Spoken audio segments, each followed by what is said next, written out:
Link तैयार हो गया यूट्यूब का। तो व्हाट्सएप व्हाट्सएप हाँ हाँ मेरा व्हाट्सएप वेब कनेक्ट कर लो ना। वो दिखेगा नहीं ना स्क्रीन पे।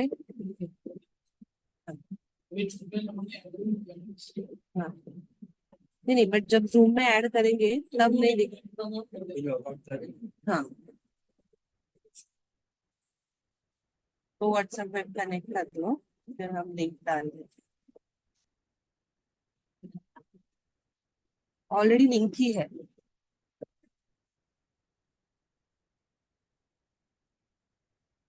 उसमें डिपार्टमेंट ऑफ स्वास्थ्य और उत्तर डाल दो। हाँ वो ऑलरेडी लिंक है। लिंक ही है।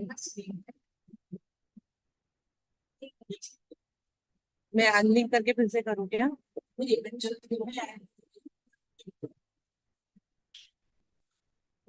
फिर से लिंक करती हूँ, रुको। कर लो, अभी दिखा दो क्यूआर कोड।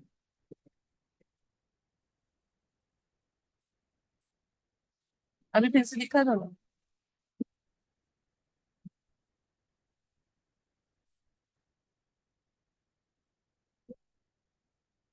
हम्म। तो अभी हाँ सर फ्रेश हो गया।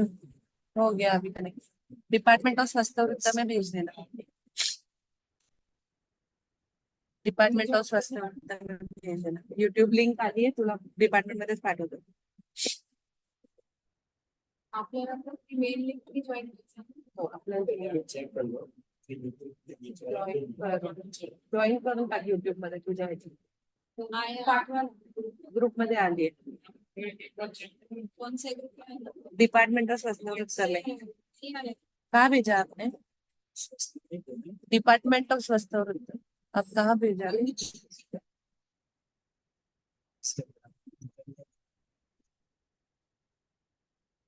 नहीं, फर्स्ट में डिपार्टमेंट ऑफ स्वास्थ्य और उत्तर ही है। ये देखो ऐसा रहेगा। पीपीटी मेरा सेंड करो ना, वो शायद सेंड नहीं हुआ है। ये दिखा रहा है फिर से आया नहीं है। अब आया। का फोन साइलेंट पे अभी रख देना। अभी लोग ज्वाइन कर रहे हैं। हाँ चलो दिख रहा है। यस चलो अभी विद्याला पाठवू पहिल्यांदा। विद्याला आप शेयर कर दो ग्रुप में ना। अभी आपका फोन साइलेंट पे रख दो। नहीं नहीं नहीं, आप रुको ना। मेरे घर सब बोल रहे धीरज हॉस्पिटल। अरे कुछ प्रॉब्लम आया तो हम क्या करेंगे? कॉल कर लेना मेरे को, मैं आ जाऊंगा। ऐसा मैं हमने सर को बोल के रखा था। जिग्नेश सर ने बोला था एक नहीं रहेगा, और इसीलिए हमने एक स्पेसिफिक पर्सन मांगा था। दूसरे को भेजता हूँ। नहीं नहीं, वो आएगा फिर आप जब कोई दूसरा आएगा तब।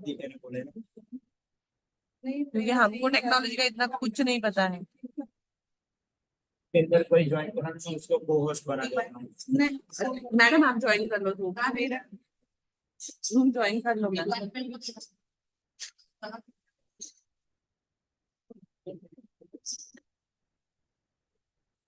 आप जूम ज्वाइन कर लो। बताओ फिर मैं यहाँ पे ऐड करता हूँ। अच्छा अभी कौन से नाम से हो रहे हो? वो उससे करना, जूम से करना।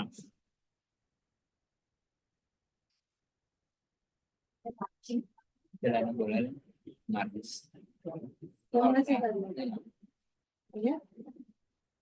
बुलाओ किसी को प्लीज। हमने सर ने काम कौन कर से बीजा बता। एक वीक पहले सर को बोल के मैम एक वीक का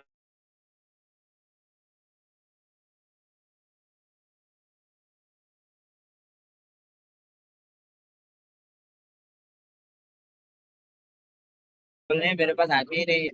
डॉक्टर अर्चना अर्चना पी। अर्चना ना अर्चना पी। ओनली अर्चना से ही आया है। अर्चना ही आपका देख लो। ये तो यहाँ पे आ गया ना। आ गया ना। अब उनको मैं बना देता हूँ को होस्ट। Co-host। अभी आप मेक को होस्ट। बाकी लोग तो आपने सबका ये कर दिया? अभी मैंने किसी को ऐड नहीं किया है, सिर्फ ये मैम को ही ऐड किया है। अभी माइक और वीडियो सबका बंद कर दो। वो तो बंद ही रहेगा। Mute all. एक बार speaker check करो।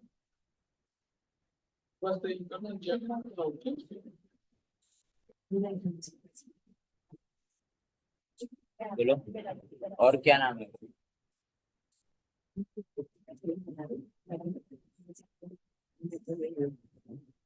आपका? अनम्यूट कर दे। कनेक्टेड नहीं। हाँ अनम्यूट। नहीं सर, जैसे आपने नहीं कनेक्ट। ना मैं कह दूँ सही। मेरा आवाज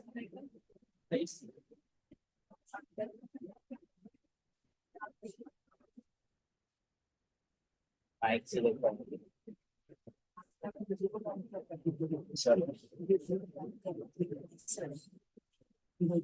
सर। नहीं,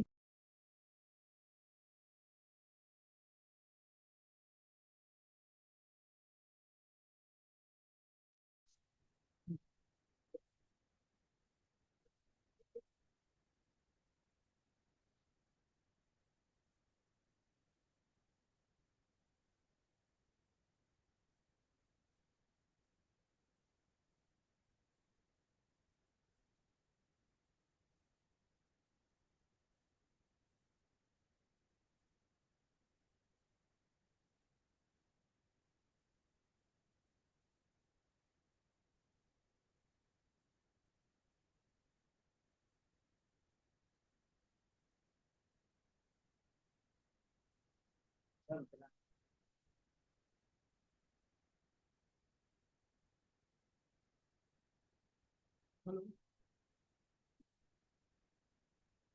hello hello, good morning.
Namaste everyone. I, Dr. Shruti Kariwari, Assistant Professor, Department of Swasthya and Yoga, welcoming you all for National Webinar Avishkar, Innovation and Research in Ayurveda, organized by Department of Swasthya and Yoga, Sumandeep Ayurveda Medical College and Hospital, Sumandeep Vidyapeeth deemed to be University of Vadodara.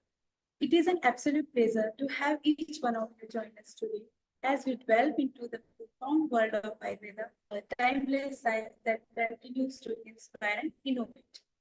As we proceed through the sessions ahead, I encourage everyone to attend this webinar with curiosity and open mind. There is something here for everyone, whether you are an experienced practitioner, an aspiring researcher, or just someone curious to learn more about Ayurveda. Today, let us embark on this journey of discovery, innovation, and transformation. Let us honor the wisdom of the past while embracing the possibilities of the future. And most importantly, let us imagine a world where Ayurveda is the central role in promoting health and happiness for all. Now we will begin the program with invocation of Lord Dhanvantari. Vikaraat sadhana Veshajani dhar Shankha Jagna Jalo कांच धार जलो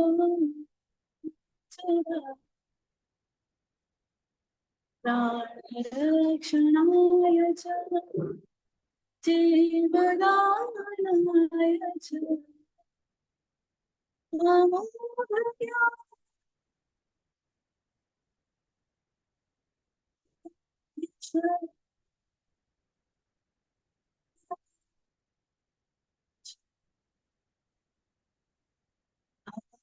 यस्य साधना तथा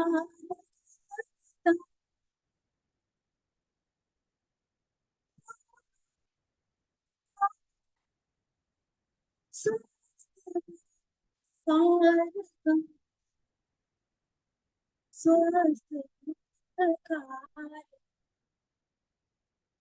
चिरन्तरात् भर्जनं निरन्तरो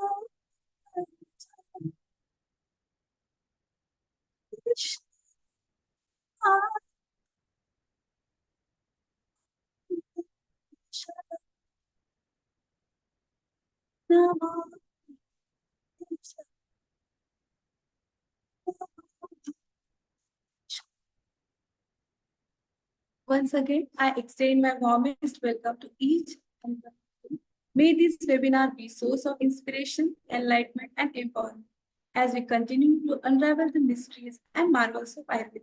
Thank you so much. Now, I would like to hand over the session to Dr. Ketki Ma'am to introduce our today's resource person.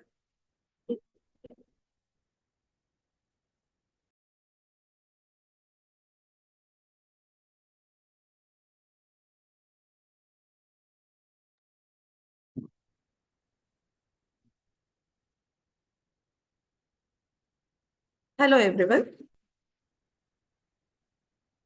My name is Dr. Ketki Vidyapeeth.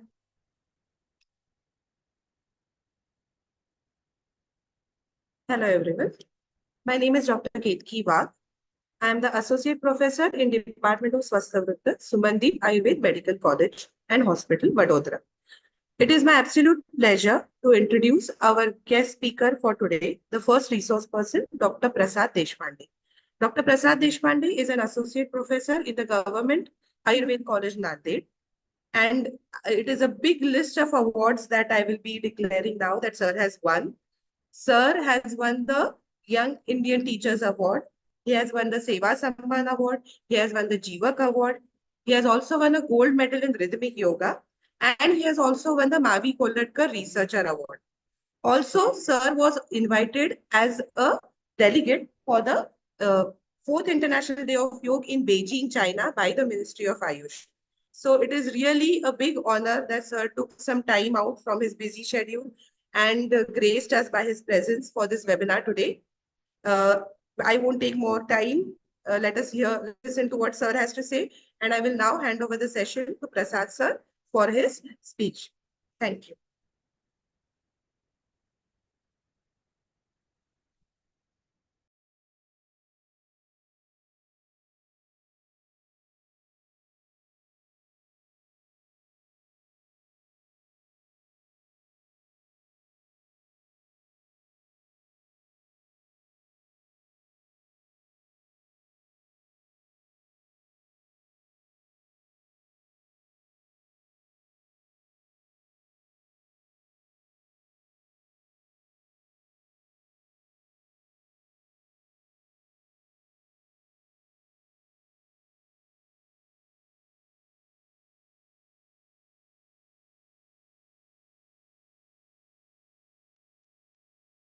I hope I'm audible to you all.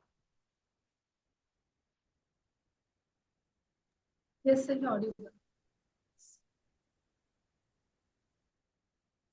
Let me share my screen to you all first.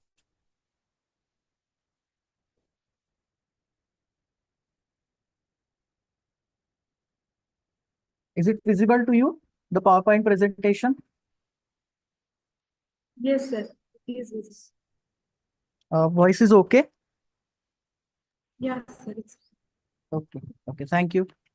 At the very outset, I would like to extend my feeling of gratitude towards the organizers of this webinar out there in Sumandeep Vidyapeeth, especially the Honorable Principal of the college and Dr. Wagh Madam and Dr. Shruti Madam for giving me an opportunity to interact with you all elite people over a topic which is the talk of the town in these days. So we will be proceeding further for our presentation. As I am told that I have to complete my presentation within 45 hours and we'll be trying to dedicate the time of 10 to 15 minutes for interactive session or round. So I will be starting my presentation of artificial intelligence in Ayurveda research, scope and challenges. As we all know that this artificial intelligence has been much talked about in today's era, and the field of Ayurveda and our fraternity is no exception to it. So we will be confining our presentation today to these three objectives. First is to give an overview of artificial intelligence. Then attracting your attention to the scope of artificial intelligence in Ayurveda and research in Ayurveda, and also point out some challenges before Ayurveda and the research in the field of Ayurveda with regards to artificial intelligence. So these are the three major session objectives for today. So to start with, let us first have a look at what artificial intelligence means. This artificial intelligence is nothing but the intelligence demonstrated by machines other than the intelligence held by humans. Means what? Uh, these different kinds of modalities that have been now introduced in terms of different machineries or different tools that can replace the intelligence of a human being. So it's called as the artificial intelligence. As you can see in the image that it goes hand in hand with human intelligence. The artificial intelligence without complementing the human intelligence is totally futile. So let us have a look at the history of AI. How did it arise? How did it come to the existence? So it has got its inception way back in the 50s, because the first AI system, which was named as the logic theorist, was first introduced in 1955. And then that logic theorist was renamed as AI or artificial intelligence in 1956 in a conference which was organized by Dartmouth College. And the well-known and very respected scientist, Professor Stephen Hawkins, he made a prediction regarding this artificial intelligence that we are making a brain map with AI, which is a technology that allows a machine to think, behave, and be as intelligent as a human being. So it's a combination of humans' cognitive capacity and a machine's and a program's intelligence. So this is what a total AI system is all about. And the AI is now being accomplished by studying how human brains think, how they learn, how they decide, how they work, solving the real world problems, not the virtual problems, and verify the outcomes studied by it. So they are useful to save the cost optimization process and many sectors of industries, including that of healthcare industry. So these are different points related to AI. As it is seen all over that AI came quite later in the fraternity of Ayurveda, nearly around 2020 when the pandemic was roaming around the world, and it surged during pandemic times because of the circumstances, especially in the healthcare sector and the academic field. The need of introduction and the use of AI was felt during those times, and now it has been introduced in the sector of Ayurveda, and it is being used. The use of AI has surged over a period of 2-3 years. However, still it is in the initial phase, as we can say. So the current use of artificial intelligence in Ayurveda is attributed to majorly three domains. The first domain is of the domain of knowledge or the academia. The second domain is problem solution or solving the real world problems, especially in the field of academia and healthcare and the research. And the third domain is research in the field of Ayurveda itself. So majorly these three domains are being used for a current implementation of artificial intelligence system. So let us talk about the first domain where the AI is active in the field of Ayurveda is the knowledge domain. So majorly these are some sectors where the artificial intelligence is being used even nowadays also in the field of academia or the exchange of knowledge. The first is teleconferencing. There is the testimony. This webinar itself is a testimony of artificial intelligence being used as a tool in the knowledge domain. So teleconferencing, the use of webinars and online teaching skills, teaching learning aids that have been used or utilized in the field of academia. Then similarly, the e-lectures, be it the online lectures or the recorded ones or the audio lectures or various links of different kinds of tools that are used to impart knowledge. Then the e-CMEs, like discussions in the field of innovations and clinical case studies. So these are the different sectors, knowledge domains where artificial intelligence is being used. Also, the research and development related activities in the medical sciences. These all things which come under knowledge domain of the use of artificial intelligence. Then the major second domain where AI is being used is the problem solution domain. Especially in Ayurveda, majorly two problem solution things or sectors are there where artificial intelligence is being utilized. First one is diagnostics, because diagnostics is a field which is emerging every day since the inception of all the pathies, all the healthcare sector or the streams of healthcare. The diagnostics is one field which keeps on updating, which keeps on revisiting, which keeps on re-emerging day by day.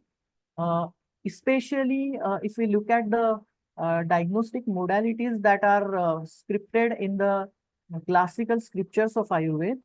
There is a lot of scope for diagnostic modalities in conglomeration with the artificial intelligence uh, to to materialize those concepts uh, in terms of modalities or in terms of various devices. Then the clinical analysis is somewhat which gives the solution to various problems, especially the health related problems. And the third one is remote surgery. Actually, this remote surgery sector, it is quite related to the modern surgical domain. But however, in the field of Ayurveda also, there is a scope and also nowadays also uh, a bit of remote surgery techniques are being used through AI in Ayurveda too. Then the third domain where artificial intelligence is being used in the sector of Ayurveda is the research domain. Drug pathway analysis is something which is being served through artificial intelligence, especially new drug discovery, various modes of actions of Ayurvedic drugs and the herbs, the modes of actions of formulations and the medicines of Ayurveda. Then also this Namburi spot test, which have been registered and validated and worldwide accepted. It's a research tool which works through the uh, domain of artificial intelligence by the virtue of artificial intelligence, and also the disease-based objective parametric evaluation. This evaluation serves the purpose of further advancement in the problem solutions to healthcare sector or health problems. So these are different research domains where AI is serving. So now let us see what are the scopes of artificial intelligence in Ayurveda, which is the part of 50% part of today's topic. There are a number of sectors where AI has got scope in Ayurveda. First one is the integration of artificial intelligence with the Ayurvedic lifestyle recommendations. This is which we can develop over a period of time and can bring the laurels to Ayurveda. Then predictive healthcare, what is going to happen in future related to the various health parameters or the indices of health in the population.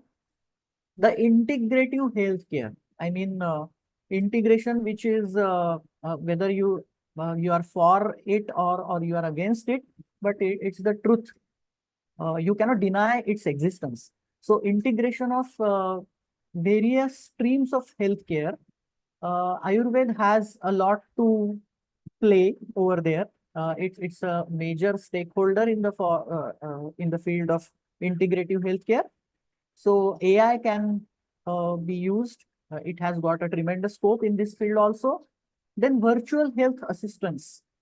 We live on the tip of the fingers nowadays, whether it's being using your smartphones or smart devices or your PCs or laptops or the tabs. But a chunk of the population is now very comfortable with having the healthcare assistant through virtual assistants on your phones. So AI has got very good prospect to have virtual health assistants in Ayurveda. Also, different wearable devices and home monitorings. Like many of us use those smart watches and have the monitoring at your home, at your workplaces on your various health parameters. So these parameters in context with Ayurvedic concept, these devices can be developed through the help of AI. and also the customized treatment protocol, be it the chikitsa, or be it the surgical interventions, or be it the panchakarma treatment. This customized Pratipurusha Niyat treatment protocol that can be developed and that can be catered by using artificial intelligence techniques in the field of Ayurveda. So let us first go into the details of integrating AI for the lifestyle advices. Lifestyle is something which is a very which is the home pitch of Ayurveda, as we can say that the integration of AI, artificial intelligence, with Ayurvedic lifestyle recommendations, it represents a remarkable convergence of traditional wisdom and the cutting edge technology at par, and fosters a comprehensive approach to holistic well-being. As we all know that Ayurveda is an ancient medical system with its roots in Indian scenario, and it emphasizes on maintenance of balanced lifestyle and prevention of healthcare. So the use of or application of AI in Ayurvedic lifestyle modification recommendations, exploring its potentials to revolutionize the self-care and promote holistic well-being from the individual perspective and throughout the world. So AI-driven health monitoring devices and appliances, they can be used to revolutionize the way of individual tracks and management of their personal well-being. Through the fusion of artificial intelligence algorithms with Ayurvedic wisdom, these instruments can offer customized lifestyle suggestions tailored to an individual's distinct prakruti and their vikruti.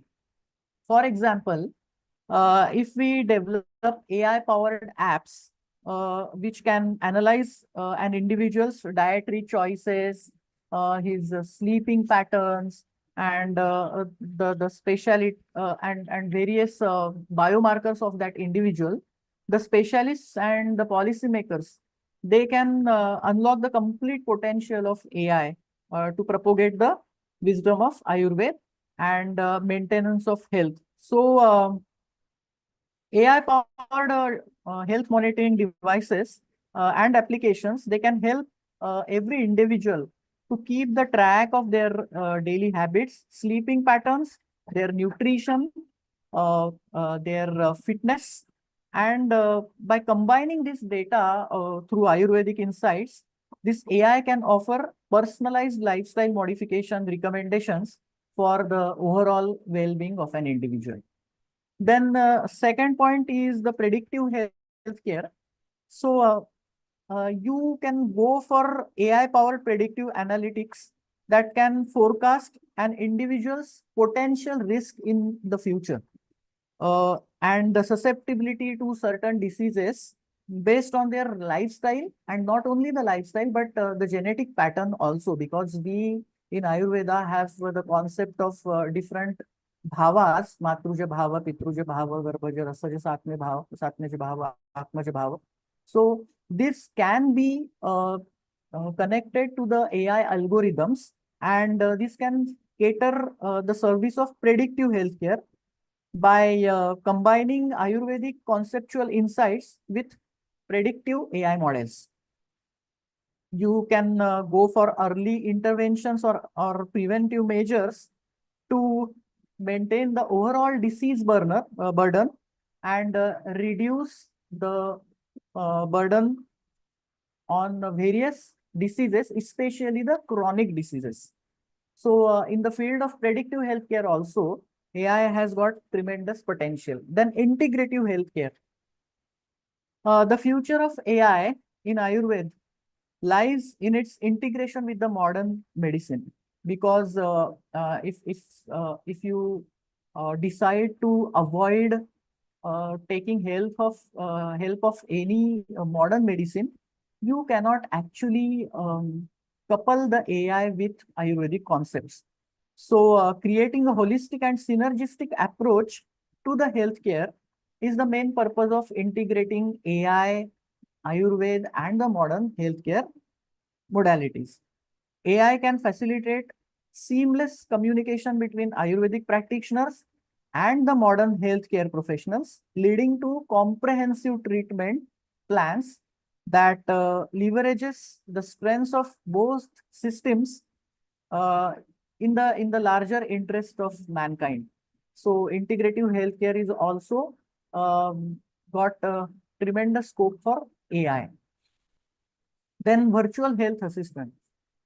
In the image which is there on the slide, you can see that there are a number of applications in your smartphones also, various healthcare devices, monitoring devices also. The virtual healthcare assistant is there, and he or she, if you ask for some healthcare assistant or some guidance from him or her, actually he is not he or she, but it is depicted like that. So these virtual healthcare assistants, nowadays these applications, they have the assistants which provide the assistant in the field of modern medicine only. But this can be translated in Ayurveda terminologies also. So AI-powered virtual healthcare assistants or chatbots have the potential to function as personalized health advisors, granting immediate access to Ayurvedic insights and the guidance.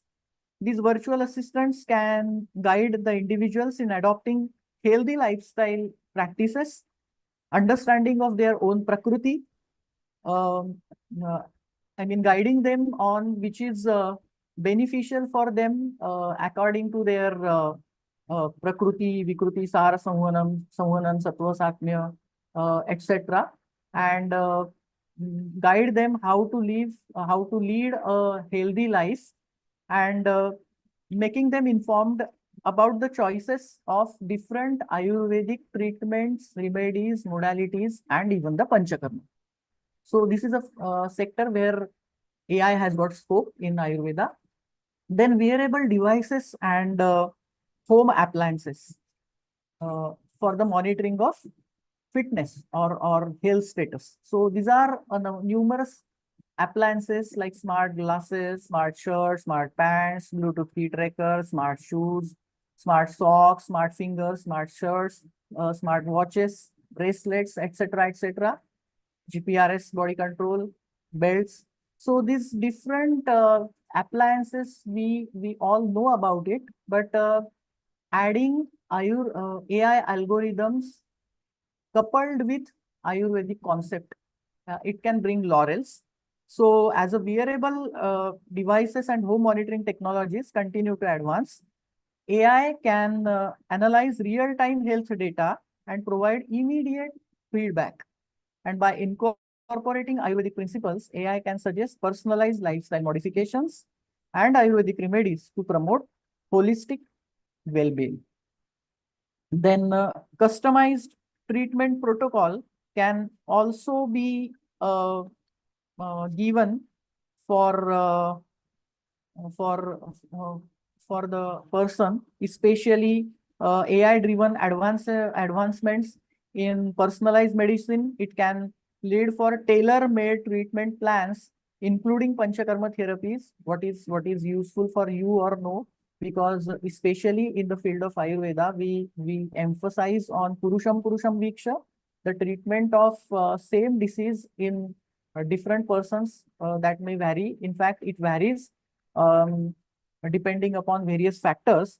So AI algorithms can analyze individuals' prakriti and vikruti to recommend the most appropriate treatment modules or panchakarma procedures, optimizing their effectiveness in restoring health and the balance of doshas in that person. The herbology and the drug discovery is a field where this AI has got a tremendous scope, because because it is the need of the hour to have newer drugs to identify those drugs. But the first and the foremost challenge is to identify any herbal drug. So these are the major 6 sectors where Ayurveda has got scope in. I mean, AI has got scope in Ayurvedic herbology and the discovery of the drug. Uh, so these 6 are related to harnessing artificial intelligence for herb identification in specific. So firstly, AI helps in image recognition. We will see in the latter slides that how it helps in recognition of an image. The second one is spectroscopy and the chemical analysis. Then third one is NLP, that is natural language processing. Then disease-specific herb recommendation. It can be achieved through AI algorithms. Then improvement in herbal agricultural efficiency, and also the herb transparency enhancement. This is what AI has got inputs in Ayurveda. So image recognition. How AI can help in recognition of image of a herb. In our field, organizations and researchers can use deep learning models to train algorithms to analyze various images of plants, herbs, their different parts like leaves, flowers, roots, and stems in real time. With the help of extensive databases, these AI systems can distinguish between different herbs, including those that are closely related, those which mimic like each other, and increasing their efficiency and reducing the likelihood of misidentification, leading to the risk of mixing or adulterations.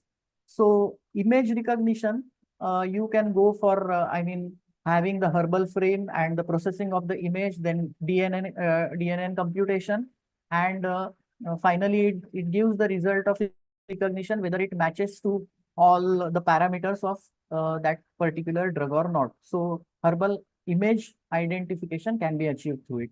The second is the spectroscopy and chemical analysis. With the help of AI, it is possible to analyze spectral data and chemical profiles of herbs.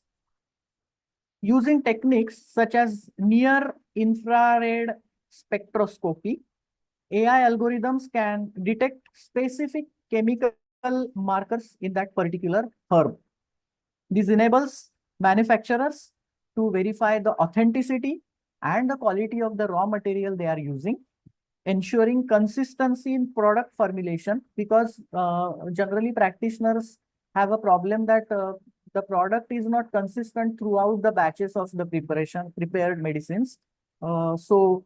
The consistency in product manufacturing and formulations and preventing spurious products is the contribution that spectroscopy and chemical analysis can give, and it can be achieved through artificial intelligence, especially through the different kinds of chromatographies. Then the third one is NLP, natural language processing.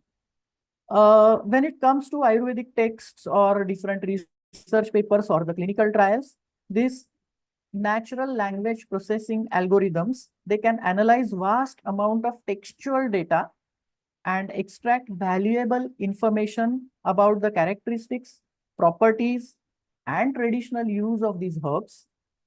With this knowledge base, AI systems can offer manufacturers comprehensive insights which can aid in making informed decisions during the selection and the formulation of different herbs and herb-generated different medicinal formulations. So NLP is a process, is a sector, is a phenomenon which is achieved through AI and which caters in the field of Ayurvedic herbology. Then disease-specific herb advice, which we call it as the Ekadravya Chikitsa. So with the help of the machine learning technique, artificial intelligence, it can correlate the properties of herbs with particular health conditions or disease. This allows for the identification of potential herb combinations and dosage that are tailored to address specific health concerns. I mean, a particular herb in a particular disease. As a result, the manufacturers can create targeted Ayurveda formulations or specific Ekadravya drugs for various ailments, various disorders, which enhances the effectiveness of their product. So, um, having all the data through the scriptures uh, given in the clinical description of our samhitas, and creating artificial intelligence algorithms wherever that particular drug is indicated in that particular disorder. So whenever we give the command of only the clinical features in that particular patient, it immediately gives us what kind of herb is the best preferred or best suitable, appropriate treatment modality for that particular condition. This is what disease specific herb advice is all about. Then the agricultural of different medicinal plants, agricultural industry or efficiency of different medicinal plants is something which has not been visited much in the sector of Ayurveda. We can go for AI powered tools or devices that can help in cultivation of herbs and medicinal plants by analyzing the soil data, monitoring crop growth, predicting the weather patterns, and optimizing irrigation and fertilization of the soil. The AI powered systems or the devices can also identify and diagnose the diseases of the plants, recommend their solutions, and improve overall crop yield and quality. This brings immense potential for ethical and sustainable sourcing, rigorous quality control measures, and extensive research and development to ensure that Ayurvedic products are acting effectively and are quite trustworthy. So in the field of herbal agricultural sector also, AI has got tremendous scope. Then herb transparency enhancement. The blockchain technology can help in herb identification by creating a secure and decentralized database of herb information. This can improve transparency, traceability, and efficiency in the supply chain. With blockchain, various stakeholders can access real-time data on the origin, quality, and authenticity of different medicinal plants and herbs, reducing the risk of frauds and ensuring the safety and efficiency of Ayurvedic products. So these six fields or sectors are there in the field of herbology in Ayurveda, which has got a tremendous scope. Now, let us come to the challenges for artificial intelligence in Ayurveda. Whenever artificial intelligence has got two different aspects. First one looks very novice, very noble also. It shows the picture of shining Ayurveda everywhere, but it has got some challenges. It has got some potential risks also. So these are main four sectors where Ayurveda faces challenges from artificial intelligence. First one is the data privacy. Data privacy is the challenge for AI in every sector. So Ayurveda is no exception to it. Then bias in the field of creating algorithms of artificial intelligence. Then there is a risk of reducing Ayurveda to a mechanistic approach. Actually, individualistic, personalized, customized approach is the USP of Ayurveda. having said having said this, uh, linking Ayurveda to AI can lead to a risk of reducing it to a mechanical one. And lastly, there is always a challenge of linking the concepts of yukti in developing different AI algorithms or AI systems. So, data privacy. What is the challenge that is faced by Ayurveda whenever AI is being used um, in terms of privacy of the data? So, every time you cannot assure that the data which has been stored in the devices generated by AI systems um, is always secure and has got no challenges. Your data is always there, even if the system says that this is end-to-end encryption and nobody can, can steal your data, but there is always a threat of this data uh, being accessible to a person or an agency which is not supposed to use it or which is not supposed to have it. So data privacy is a major concern where we must be somehow mm, cautious about. Then the algorithm bias. The algorithm bias is nothing but lack of fairness in output generated by an algorithm. So algorithm is nothing but a program, computer assisted program, which uh, which is a tool or which is the software somewhat, which is there in the AI generated machine devices or applications, and it can be generated on the basis of falsification. I mean, if your age is the criteria, the two different persons of same age can look different. The changes of aging, they are different in two different persons. And if you develop a device that can only scan the person's looks and translate that algorithm in terms of lifestyle to recommendation, it can fail. So this is the thing, or this is something which uh, which can pose a threat of algorithm bias, and one can fail in translating it in Ayurvedic terminology.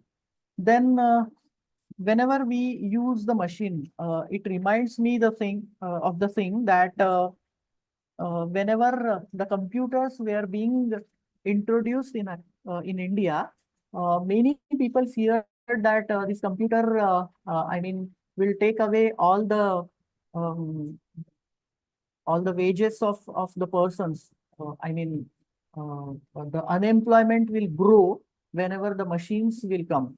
So if we hand over, or if we totally rely on the mechanistic interpretation of Ayurvedic concepts, then it will lead to a mechanistic approach, which is not beneficial at all. 100% it is not beneficial. It can decrease your burden on the human resources, but it cannot replace human intelligence, and especially Ayurvedic concepts of examining the patient and assessing the health status of that person and giving the customized advices and prescriptions. It has got tremendous limitations um, in view, or in the perspective of the machines or the devices. And lastly, as they say that yukti pramana, or yukti is something which is rooted in the philosophy of our own own scriptures.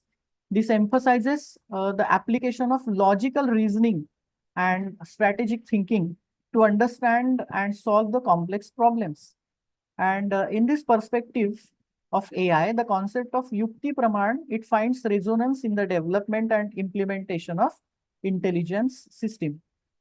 At its core, AI relies on logical algorithms, strategic decision making, and the systematic processing of data to evaluate human-like intelligence. It is human-like intelligence and not the replacement for human intelligence. So, by incorporating these ancient principles into AI, we not only advance and the technological landscape, but also bridge the gap between traditional wisdom and modern innovation. So, this is the tricky point where we should know the limitations, we should know the approach, and we should know the strengths and the responsibilities of our own concepts. There are numerous, numerous fields or things or modalities that have been already developed with the use of AI and that are being used daily. The increase of these AI systems are increasing day by day. You can have all those systems, especially different softwares which are the products of AI, like IuSoft and Prakriti Vichay and Anushada Kosh, then RASEX, etc., etc., the Ayudhara, etc. And also in the field of research, AI has got tremendous scope because there are areas that could be investigated and worked out in order to improve Ayurveda's accessibility, operation, and utility. Program-based medicines, robot monitoring, robotic diagnostics, including teleconsultation, computers in clinical laboratories, computer-assisted medical decision-making, networking rural clinics with major medical facilities, and links for emergency and consultant services are just some of those potential possibilities. Prakriti analysis with DNA imprinting, computerized medicine dispensing after software-based 3D scanning for diagnosis, computer-aided learning in the medical curriculum, visualization technology for visualizing the human anatomy and dissection, networks for linking hospitals, clinics, medical schools, universities, researchers, and healthcare providers to share data via geographic information system, that is GIS, remote information services, and decision support tools for patient care are some potential areas of research where artificial intelligence can be effectively used to solve the challenges faced in Ayurvedic sector. So with this, I once again thank the organizers of this webinar and giving me the opportunity to interact with you all on this topic, which has got, I have given you just the glimpses of AI in the field of Ayurveda, because in Ayurveda, it is emerging day by day, and it has not even, I mean, acquired the shape of blastula, if I can say, in the field of Ayurveda only. So there is a long way to go. These are some references through which I could gather all this information and took you through the insight of AI in Ayurveda research, Ayurveda, and the challenges, potential challenges and threats from AI to Ayurveda. With this, I thank you all. And if the time permits, the discussion is open for, the session is open for the discussion. Thank you all. Thank you very much, sir. It was a very, very comprehensive presentation. We could see how much efforts you have taken to gather all this information for our delegates. We are really thankful for your sincere efforts. There are a few questions. If you can answer them, I will just convey the questions. The first question is from Dr. Aarti Patil. She wants to know whether the usage of all these smart devices would lead to radiation exposure and health hazards. Actually, yes, to a certain extent. It's a part of the challenges, potential challenges of AI, which are posed through different AI modalities. Even the radiation hazards are always there wherever radiations are involved. So it's a potential hazard, but no data is available till date at what extent these radiations pose the threat to individuals. So yes, these are the challenges, of course. Great. So there is another good question from Dr. Bharat. He wants to know whether what are the advantages of using AI in teaching, and would the students be more prone to searching with AI instead of the classical text? So how useful would that be? Yes, as I have uh, told in the last slide only, that artificial intelligence is, I mean, it should be seen as the assistant to human intelligence and not the substitute to human intelligence. Because if machines are only the solution to solve the problems, then there is no use of any human individual. So AI supported tools, uh, those can be incorporated as the teaching tools only. It should be confined to that only. But mm, creating the algorithms, AI algorithms, on the basis of concepts of Ayurveda, it's a very challenging thing. You see, in modern medicine or modern sciences, as we call it as allopathy, it is quite easy to create AI assisted algorithms because it is more compatible to it. But lastly, I have emphasized on this Yukti Praman, conglomerating the Yukti Praman to AI. This is what we need to do, and teaching learning field is no exception to that also.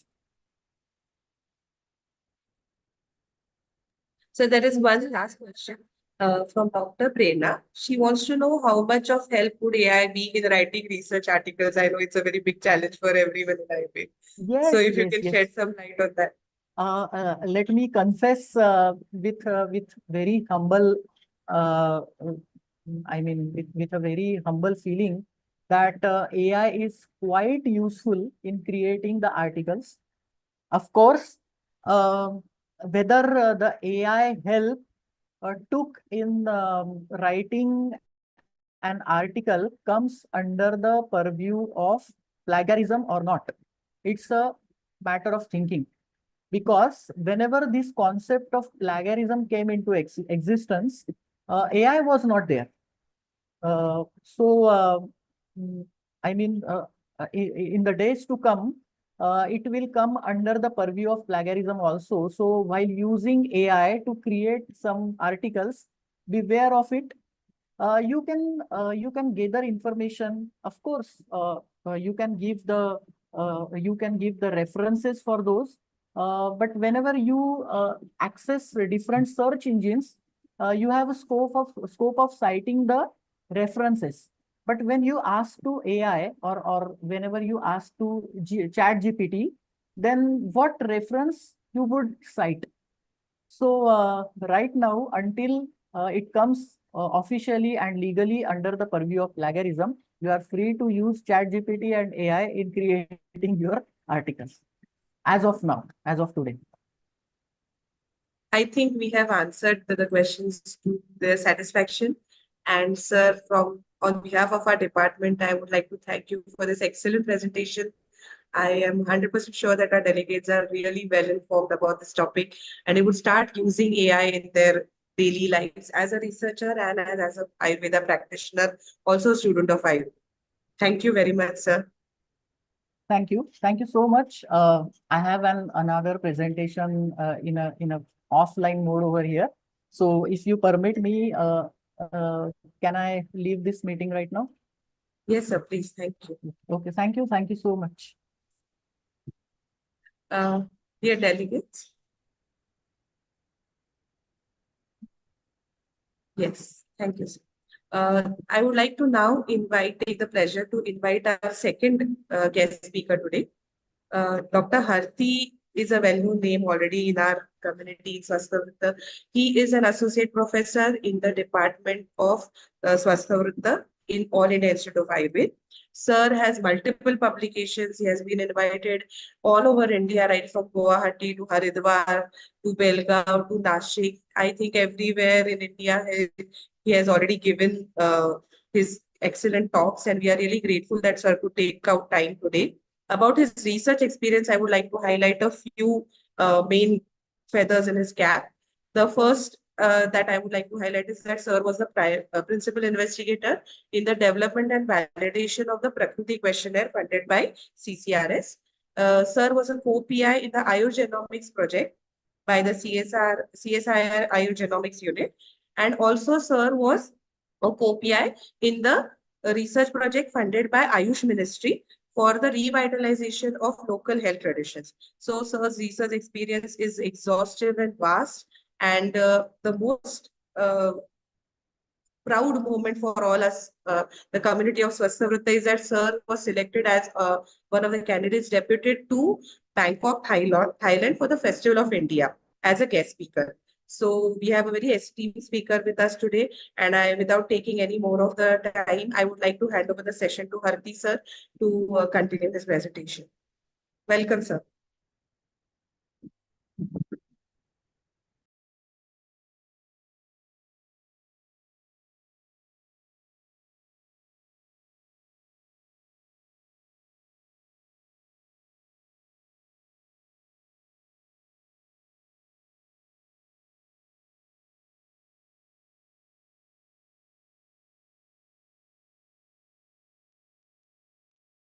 Yeah, thank you, Ketki.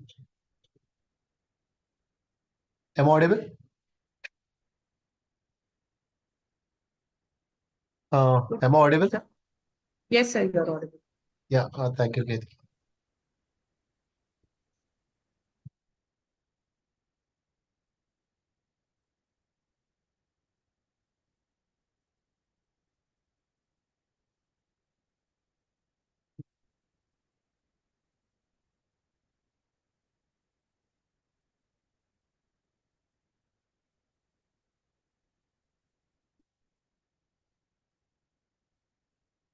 I hope the screen is visible to you all.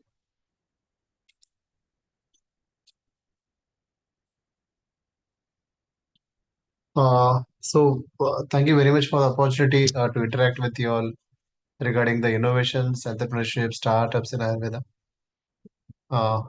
Is the screen visible, Ketki?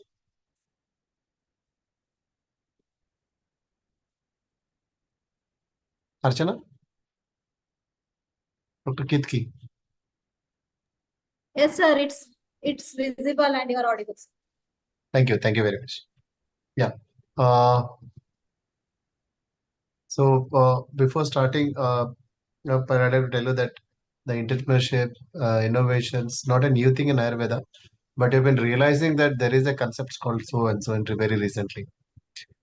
Because we all have been, as soon as we get out, passed out from Ayurveda, either you undergraduate or postgraduate, you start practicing Ayurveda. So that itself is practicing itself is a type of entrepreneurship. Not exactly, but we can call it also as entrepreneurship. So if you look at the careers of an Ayurveda, what does a student do once after learning Ayurveda? There are a lot of scope, but if you categorize them, one is a practice where we start practicing our own medicine. As soon as we get out from either UG or PG, we start practicing Ayurveda, we start practicing our specialty. The second is academics and research. Some of us want to do an academic, some want to get into the academics field. We do our PhDs, we start as a teachers, we start our assistant professor, etc. And also some of us have a few interest, some of us are into research. So we get into the field of research either in academics or either in a research institutes. So these are the two areas. Other than that, uh, people are also nowadays interested in pharmaceutical industry. The people who have their specialty in Rashastra Bhaishya or Dravyaguna or I mean simple prayer even Ayurveda undergraduates, they are also slowly entering into the pharmaceutical industries. They start getting jobs in various pharmaceutical industries of Ayurveda like Dudh Papeshwar, Dabur, etc. Many of our colleagues, friends are working right there now. And the last one, recent one, which has more, I don't call it as very recent one, but I mean, entrepreneurship has been new coin term for us. Entrepreneurship. We start doing businesses, etc. In the field of Ayurveda. So this is one more sector where we all can concentrate on. So today I'll be talking on the topic called as an entrepreneurships. The buzzword entrepreneurship started especially in the an Ayurveda sector after PM Modi in 2 years back. He started talking about in one of his Man Ki Baat. He started talking about the startups in Ayurveda. He mentioned few startups. I mean, these startups were already there in Ayurveda, but it was time when Modi highlight PM Modi Narendra Modi highlighted a lot of buzz created in the ministry and the sector. He mentioned few startups like Atra Innovations and Exorial, CureVeda, etc. He mentioned few startups and told that there is a lot of scope for even Ayurveda startups in the field of Ayurveda. So, what exactly is entrepreneurship? Entrepreneurship is a new business venture. The entrepreneurs, yeah, entrepreneurship is the starting of a new business venture. Now, what is a business? We all know what is business venture. Starting a new business is entrepreneurship. But this entrepreneurship is little bit different from routine business ideas. What happens is entrepreneurs usually have a new ideas. They are called as innovators. They bring new ideas to the market by replacing the old with a new invention. For example, my father is in some business and have starts running the same business. That is not called as entrepreneurship. Entrepreneurship is something starting a bringing innovation, replacing the new old ideas with the new one.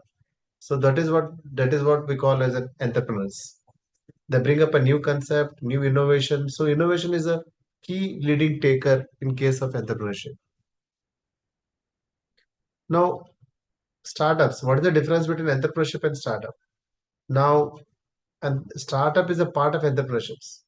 Now, the government of India has called a startup. They have defined what exactly is a startup. How to define a startup? An entity, a business entity, is called as a startup if it is incorporated as a private limited company. We all have seen that private limited suffix added to many of the business ventures. So it should be incorporated as a private limited company, or should be registered as a partnership firm, or at least it should be limited to as a limited liability partnership. So these are the various categories. It should get registered as a company. The basic thing is the startup should get registered under as a company. That is very important.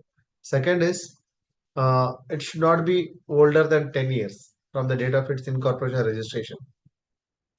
And third is the total turnover of that startup should not be more than 100 crore. So these are the three basic definitions of what we call as a startup.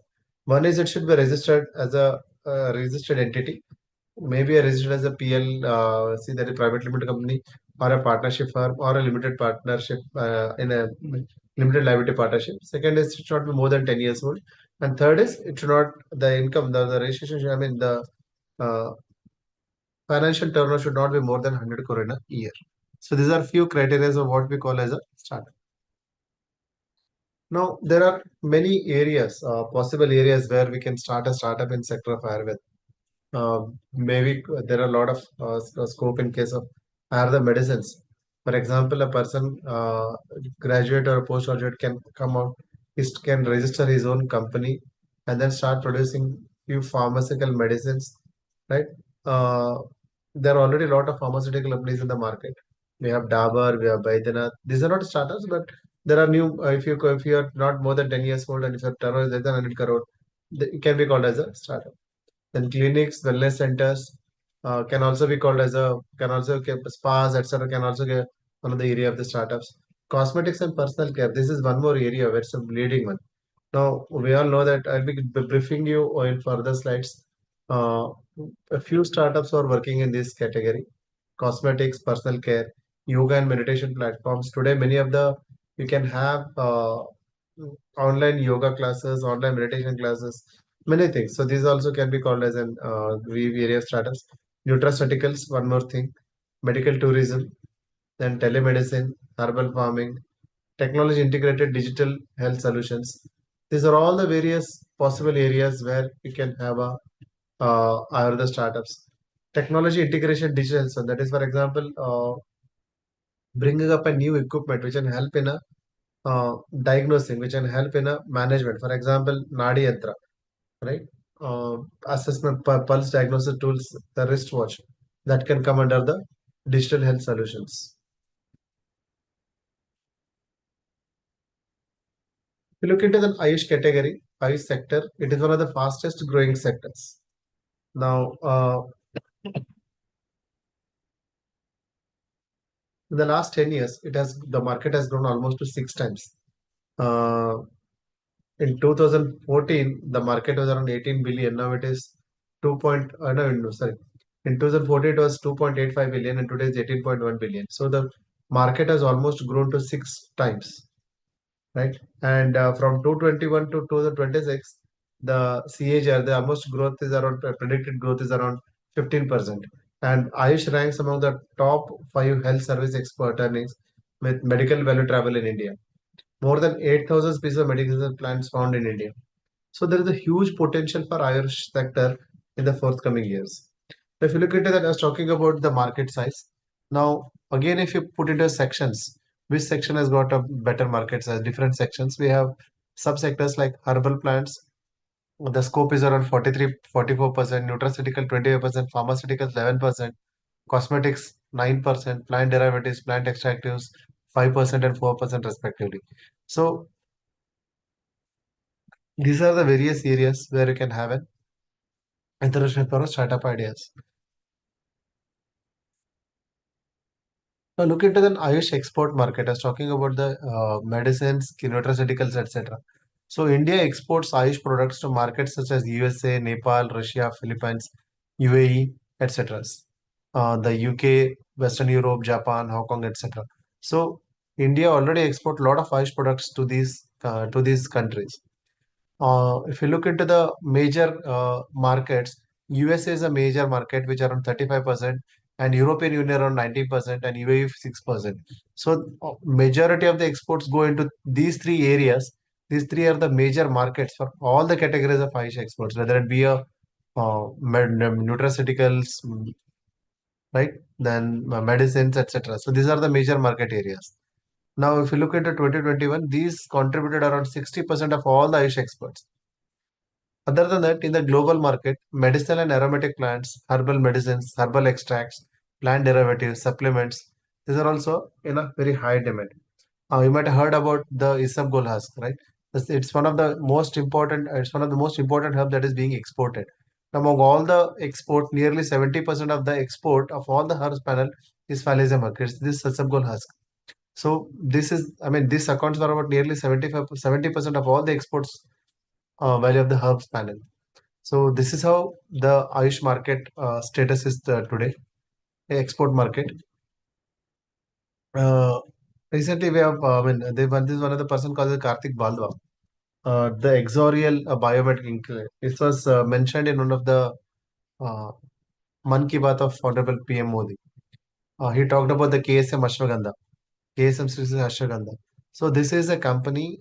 This person is from Hyderabad, and he has a factory in Hyderabad where they produce an extract of ashwagandha, and this ashwagandha is exported to around 60. I mean, they exported to many countries across the world. Uh, and its share is the market share of this company for ashwagandha is around 65% of the global market. And that means that among all the ashwagandha available in the global market, 65% of the global market belongs to KSM 66 ashwagandha. It's a 1.6 billion US dollar company. Many of them call them even as an unicorn in Ayurveda. Ayush sector. It is an ingredient I mean, this ingredient is used in many finisher products and major brands in all across the globe, like Walmart, Mars, Unilever, Pfizer, Bayer, Reckitt, right?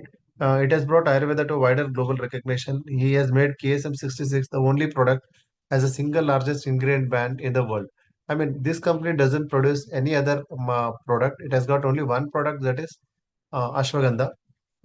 So they export around, the export share of this ashwagandha among all the global market of this is around 65%. So that was just an example why I talked about that person. Now, if you look into the Ayurveda sector, Ministry of Food Processing Industries, they tell, it's on a website, they share that the market value of nutraceuticals in 2020 was around 4 billion US dollars. And around for the 4 years, the expected rate was around 7% growth rate. Total revenue was 330 US million dollars. And India's share in the entire nutraceutical market was around 2%, is around 2%. So I'd like to mention few startups in Ayurveda working in nutraceutical market. You might have heard about Kapiva. This Kapiva was also mentioned in the Man Ki Baat of Honorable PM Modi. It is Ka for Kapha Pitta Vata Ayurveda. It is, the founder of this Kapiva Ayurveda it was founded in 2016 by Amve Sharma. He is a third generation entrepreneur from Baidyanath company. And he, along with Shreya Badani, under the brand name Kapiva, they started coming up with few functional food markets like yoga bar, ragi mix, muesli mix, like peanut butters, etc. Right? Sorry, then they came up with many of the companies, honey oils, plant nutrition, etc.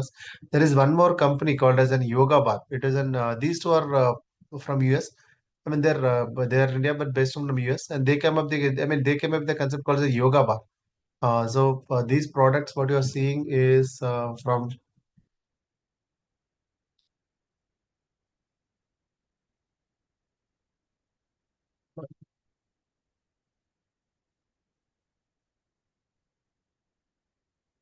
yeah.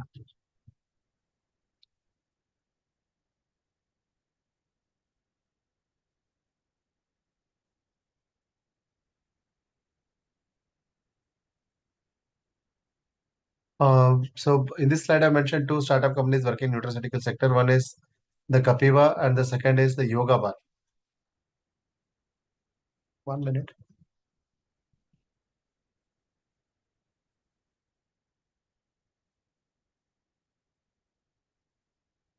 Yeah. And a few more startups working in this sector is Namya. This startup company had even arrived in a Shark Tank India, right? She is from MBA, and she's from Jammu and Kashmir. And what they have done is they have come up with herbal teas, breakfast cereals, healthy drink, dry foods, Kashmir saffron, almond milks, etc. You can hear one of her song, this one.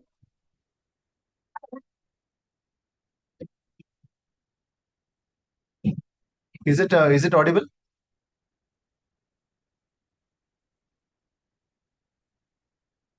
Is the audio visible? Sorry, audible? Uh, It is visible, sir, but It's not audible. not audible. Okay, then leave it up. She went, she's telling here, she's not even from Ayurveda background, but she has finished her MBA, and she has started an Ayurveda startup where where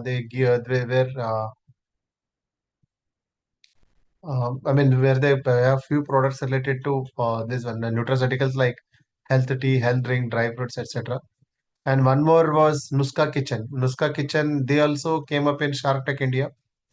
They have few products like an Ajwain Laddu, they have Gond Ki Laddu, Ragi Laddu, like Sont Laddu, and Orchid Pregnancy Diet.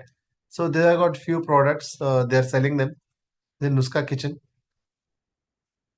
And so if you look into then, what is the scope of entrepreneurship, especially in the food industry? Now, post COVID-19 pandemic and Russia-Ukraine war, the global market for Ayurvedic food, which is estimated around 1,700 US million dollars in 2020, is projected to grow to reach a revised size of around roughly around 3,000 million US dollars by 2028, with a a growth rate of around 8.8%. So what happens is there are two extremities. One is we have pharmaceutical products, and the other areas we have the food and beverages. The market in between these two, that is the combined in between the medicine and the food, that is what we call as a functional foods, supplement nutraceutical. This is a vast area for Ayurveda where we can have a lot of products in these areas. So I was talking about the same thing, that is pharmaceuticals plus FMCG. It's a nutraceutical market in India. Now, being a cusp of food, Ayurveda and pharmaceuticals, the regulatory environment comes under the purview of different authorities. Like if you have in India, all the food authorities, I mean, all the functional foods come under the authority of FSSAI. And that is why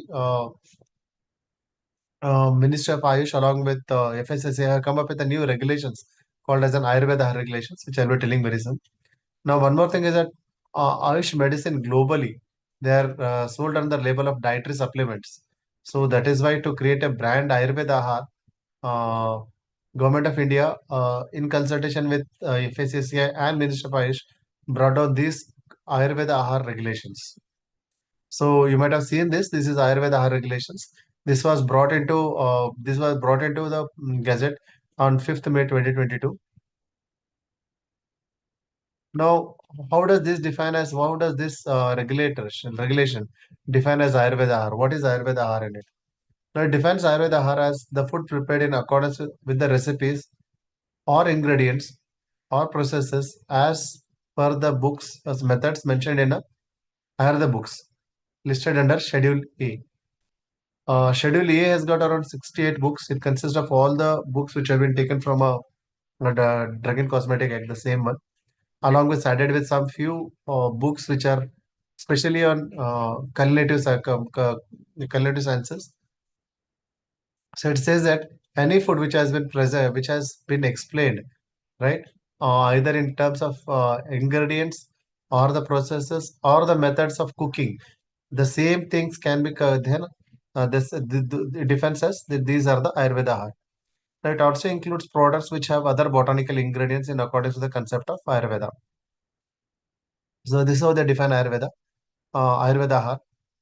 So this Ayurveda Ahar regulations, this says that Ayurveda Ahar excludes Ayurveda drugs, herbs listed in Schedule E1 of the DNC Act, metallic preparations, any other ingredients notified from authority from time to time, and food items in daily use like pulses, rice, flour, vegetables without the addition of Ayurveda ingredients. For example, if you call it as a rice, it's rice or simple flour or simple flour pulses. Though we have the reference of mudga, mash, etc., they cannot be called as an Ayurveda Ahara, right? Ayurveda Ahara should be something of an there should be addition of any Ayurveda herb, right? Or the process of cooking should be shall be different, or the ingredients should be something different from the routine what is used in the community or a society. So these regulations aim to develop Ayurveda Ahar with quality and characteristics closely similar to as specified in the literatures. The Schedule A of these regulations identifies 68 texts. This was talking about. There are around 68 texts mentioned in the Schedule A. If any recipe is taken from these 68 books or the process, the ingredients, the process, right, or the method of cooking, then that can be called as an Ayurveda Ahar. Now, again, there is a Schedule B of Ayurveda Ahar. In this Ayurveda schedule, there are few classifications. If the process or a product is taken as such, then we don't have any, right? We don't need any safety studies for that. For example, if the botanicals, for example, if the Ayurveda Ahar, it comes up a new recipe. For example, chocolates are not been mentioned in Ayurveda. If I come up with a form of chocolates, then they say that adequate data on safety of new recipe, ingredient, etc. should be are needed. So these are again the Schedule B of Ayurveda. One can go through it. The gadget is available on the website of FSSA. We tried to bring out how many Ayurveda recipes are there in Samhitas. We took a example of, we took a Charaka Samhita screen. There are n number of various type of preparation. There are 69 Peyas, 65 Yushas, Kshira Kalpana, Siddha Jala, Yavagu, Anna Kalpana, Takra, Tarpana, Panaka, Pupalika, Mamsarasa, many as such. So there are many varieties of Ayurveda Hara recipes. The references in the classical texts. These all can be considered as an Ayurveda harm.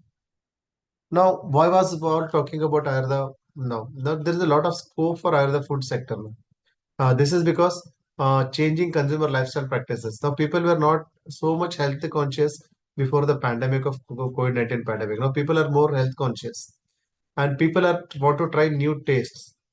I mean, their purchasing power has been increased. For example, if you look at the previous generation, we did not spend much on food, but today every families on weekends go to the hotel. They got, I mean, the purchasing power has increased. Convenience. There are a number of, restaurants nearby. Then most important is that we have a Zomatos. We don't need to go to the restaurants. We can purchase. We can buy a food from a nearby restaurant of any one. Then people are becoming want more nutritional, healthy one foods. There are a lot of emerging technologies, export opportunities, e-commerce. So this is why I read a food sector is a lot of scope in today's field. Along with that, even technology is helping. I think Prasad Deshpande sir in the previous talk, he talked about artificial intelligence. How this technology is, the artificial intelligence is being a boon now. It is bringing a lot of change in the technologies. Food safety, streamlined supply management system. Now today there is a lot of streamline in the supply chain management in the industry. If you want anything, you can have. For example, if you want to send up, I have got a restaurant. If I want to send up, I want to send my food to the nearest customer. There are a lot of customers. We got Zomato's. We have got, um, lot of other things also, right? We can help in a supply chain management. Then packaging material has improved a lot. So in the olden days, we find we didn't have a packaging material. Today we have edible films, recyclable, biodegradable.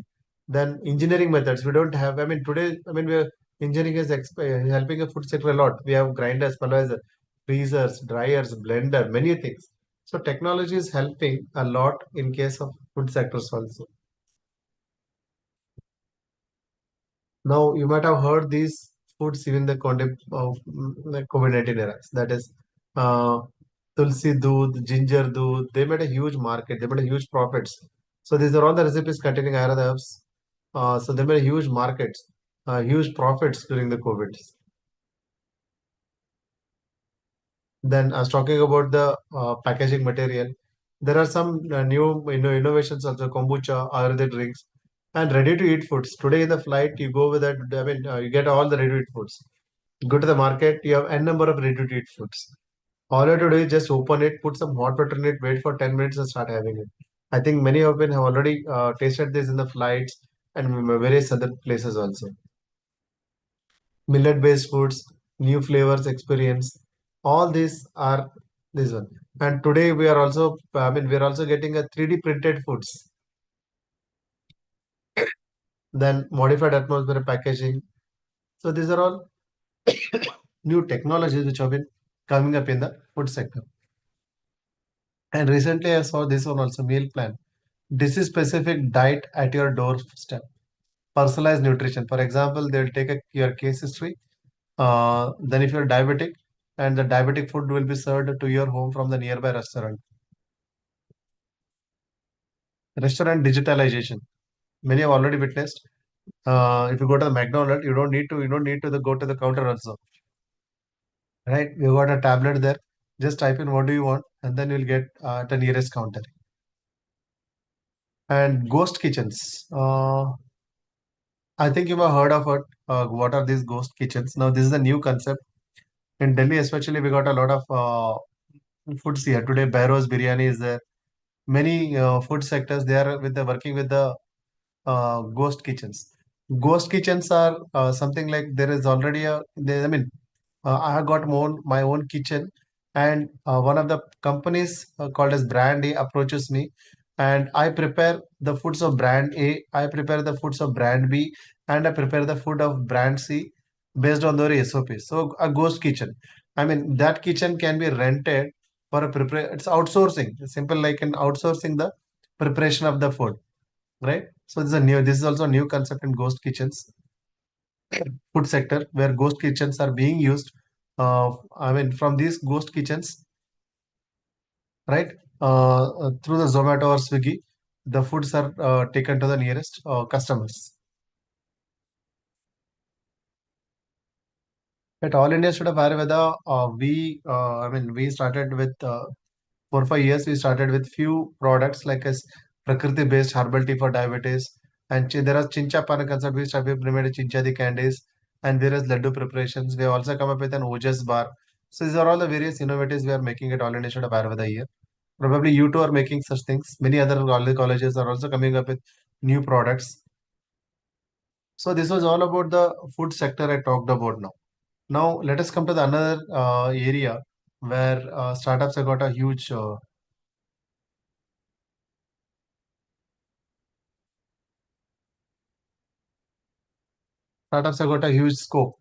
For example, that is Ayurveda cosmetics. Uh, in the airports, you can come up with one of the startup called as in Kama Ayurveda. Then Forest Essentials. Then Local Pahadi, right? Plum, Soul Tree. These are all few of the Ayurveda cosmetic companies startups. We'll talk about few startups which are working in this. One is the Nature Tattva. It was founded in 2018 by Karnesh Mahendru, Megawade Mona Singh. This is a Delhi-based DIY beauty brand. They got few beauty products in their basket, Tattwalogy. And one more company called as a TAC Ayurveda company, TAC TAC. This TAC was started by Sridhar Singh and Param Bhargava in around 2021. And within 2 years, they have raised around 120 crore in fundraising. It's a Gurgaon-based startup with a revenue rate around 150 crore in 2024. They got retail and distribution pan across thousands or 300 cities. This is backed by Wipro, Six Sense Ventures, Trifecta Capital, Altera Capital, Strides Ventures, etc. Then we'll talk of one more cosmetic company called as an Navi Sutra. This appeared in the recent uh, Shark Tech India.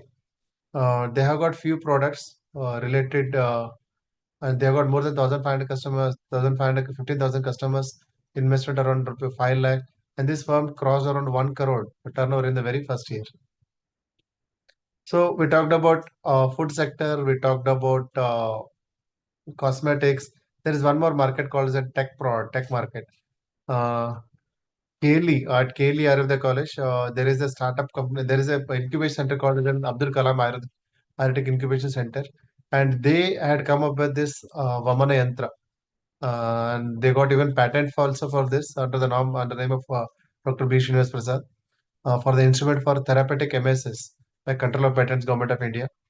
And this technology was incubated at NSRCL, IIM Bangalore, and was supported by DST. So this is one of the innovative product. Then there are many tech startups. Then there is one more called as a Gyno Veda. The Gyno Veda, they already have a few products which are related to gynecological things. And this one, my previous presenter, Dr. Pradhan Deshpande, was talking about the chatbots, right? And they too, these people have built a chatbot called as a Menobot, a gynecological robot that uses artificial intelligence to identify period abnormalities and then prescribe oral supplement to elevate the issue. So this startup company was founded by husband and wife, Rachana Gupta and Vishal Gupta, along with a gynecologist, Narti Patel, Gynemed product. They give consultations and medication to treat menstrual health problems.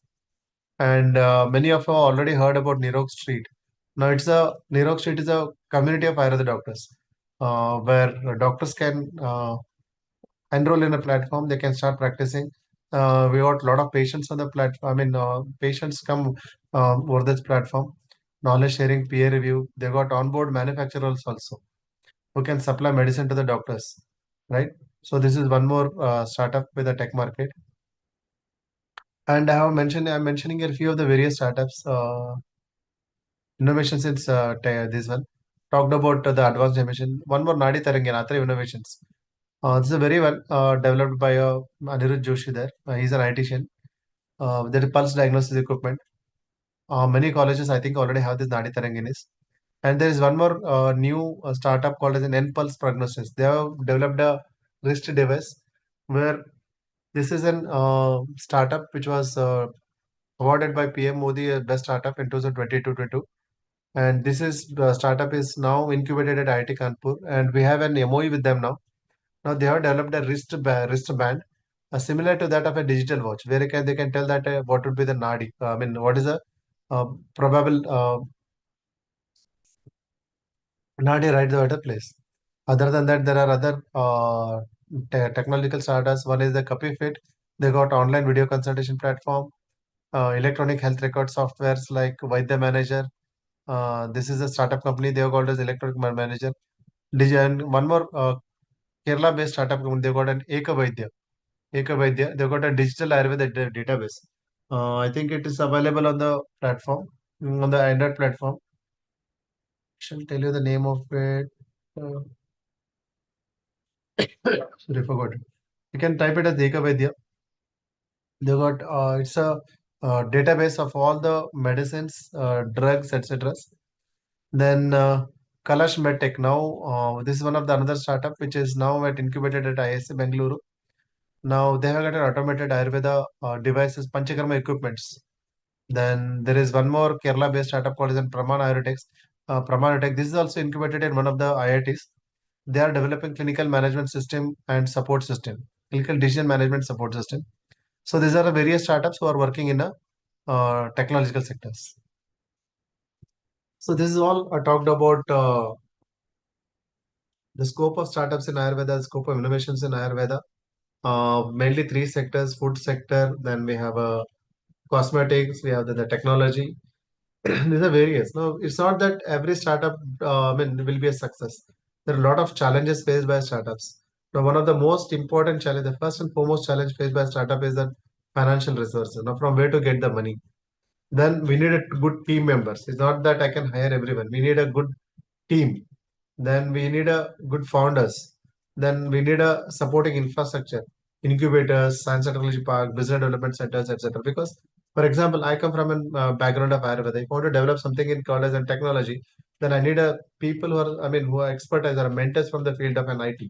So here the incubators play a lot of role. Then mentorship. Mentorship, one more thing, most of the startups have brilliant ideas or products, but they have little or no industry, business or market experience to get the products to the market. As I told you that I come from an IELTS background, I'm a good, very clinician, but I'm an innovator. I come up with a new product called something XYZ product, but I don't know how to market it. I don't know what is the scope of this in the market. So we need a mentors. You need a supporting infrastructure. There is an incubators. Now there is a lot of scope for the opportunity, or opportunity for startups, because see, India has got a huge, large population. Then change of mindset of working class. In our generation, if one of us, any of us, my parents' objective always was that my child should get a very good job in a reputed company. This was the mindset of people. Now people are changing their minds now. It said that businesses, if someone tells that if I'm going to do business, no one will discourage them. Everyone will encourage them. So there is a change of mindset. Initially इस वो कहते थे कि अगर कोई घर में कोई बिजनेस करना चाहता है तो हमेशा उनको बोलते थे कि क्या बिजनेस करेगा तो but that is not the case in today people are motivated to go to the business sides. And one more thing which has been really commendable was the last decade there was a huge investment in startups. India startups have been receiving huge investment from foreign investors, Indian investors, etc. And government initiative. Government is taking a lot of steps, or a lot of promoting a lot of startups either through incubators, financially, or through a technology. There are various funding schemes. For example, seed fund scheme. Now there are a seed fund scheme like Kerala Startup Mission seed funds, SIDBI funds. So these are the few funds which are especially for seed fund. Seed fund is for the initial stage. Then even incubators also, some incubators also give a grants or debt to the equity investment. For example, AII is also planning to have a seed fund scheme where various startups can apply and they can have a seed fund around 3 lakh. Then angel investors, they are ready to invest in your startup in exchange of a share or equity. Then even government is giving some loan schemes at a very attractive interest rates for the new startups. So it's not that funding is a challenge, but if you have a knowledge, if you have got a scheme, you have got innovative ideas, there are a lot of people who are ready to support you. Then there are venture capitals who can invest in your startups if you are a very high potential. and in turn they usually get equity, right? Then there are many banks, financial companies. Now, AIIE, we are a host institute for MSME incubation scheme. Now, this MSME incubation scheme, MSME is a Ministry of Micro, Small, and Medium Enterprises. Every year, they launch a program called as an hackathons. Now, what happens in hackathons is that they invite an ideas, and for every idea, they give a seed fund around 15 lakh per idea. Now, if you keep on visiting the MSME websites or at AIIA, we'll be notifying whenever there is a launch of hackathons. So once there is a launch of hackathon, you can visit the website of MSME and upload your own idea, tagging the incubator of AIIA under the AIIA host institute. Then, if your idea is really a worth of investing, then MSME government will fund around 15 lakh through AIIA. Last year, we had received huge number of ideas. We are around 32 ideas or 64 ideas from through MSME scheme. At AIIA, we have an incubation center here. We call it as an incubation center for either innovation and entrepreneurship. That is ICANE. Here we mentor the startups. We try to connect the startups with the better this one mentors. And then, as I told, that AIIA is also recognized as host institute under Ministry of Micro, Small, and Medium Enterprises. At AIIA, we have got a lot of activities which were related to startups. In 2022, we had launched a startup challenge, and the winners of the startups were honored by Honorable PM Modi in Gujarat, Gandhinagar. Then, in every year in the Pragati Maidan, we have a startup exhibitions where a lot of people, a lot of startups are expo. I mean, we give a chance for startups to showcase their products. Then the last year, the Startup 20 events in Gurgaon, Sikkim, Goa, right? So these are a few activities where we are involved in promoting the startups. Then we also run a program called as a Smart India Hackathon. Smart India Hackathon is basically a program of Ministry of Education, Ministry of HRD. They with AICTE, they come up with an Smart India Hackathon. This hackathon is mainly for the engineering colleges across the country. We give the problem statements and they come up with the solutions. For example, this was a non-invasive glucometer. Glucometer, just by blowing, you can know the sugar levels. Then decoction vending machines. So till now we have completed 4 projects. We are working on 4 projects, 3 are completed. We have considered on 14 ideas. Now, AIIA, ICANE, we have mentored around 14 startups. We are given to financial assistance of around 7 startups. Each startup will be given around a 3 lakh at AIIA. So this is one Ayush unit converter. This is available on the Android website. Android store. Ayush converter, where we can have a say Ayurveda got its own measurements areas, right? Masha, Pramana, etc., Stola, etc. So this app tells you that can help you to convert from the ancient methods of measurement to advanced to the to the modern measurements. Then we also grant application. Various other portals have been developed by these startups. So these are all the various startup ideas that we did. And now last year we made a Kasha vending machine, we made a smartwatch, then hospital online management system, dietary recall app. So these were the few projects last year we made up. And couple of months back, we also launched the Minister of Ayush launched Ayurveda Startup Grand Challenge in the for the last other day. And we recently finished up this winding up. AWS was a nodal center for this. So to take home message is that Ayurveda has got a lot of scope for our startups. We need to embrace the traditional medicine, embrace the innovation formulations. We need to come with innovation formulation, delivery methods, or technologies that can enhance the efficacy and accessibility of Ayush products and services. Prioritize quality, educate, inform, collaborate and network, advocate for regulations, and adapt to market trends. So this is the new target. The take-home messages. What I'd like to give from my presentation in this. Few pictures where, as I told you, that various startups We give opportunities to startups where they can showcase their products.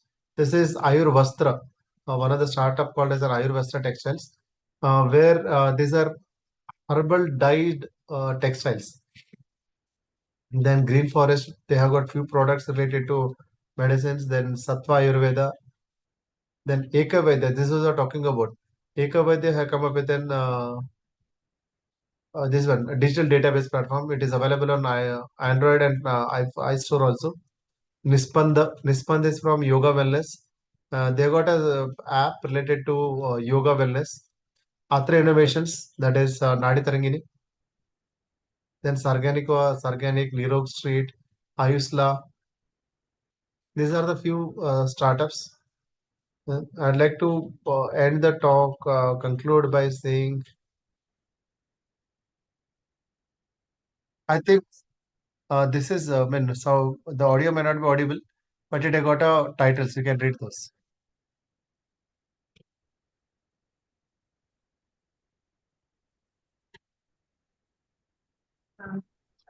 Thank you very much, sir.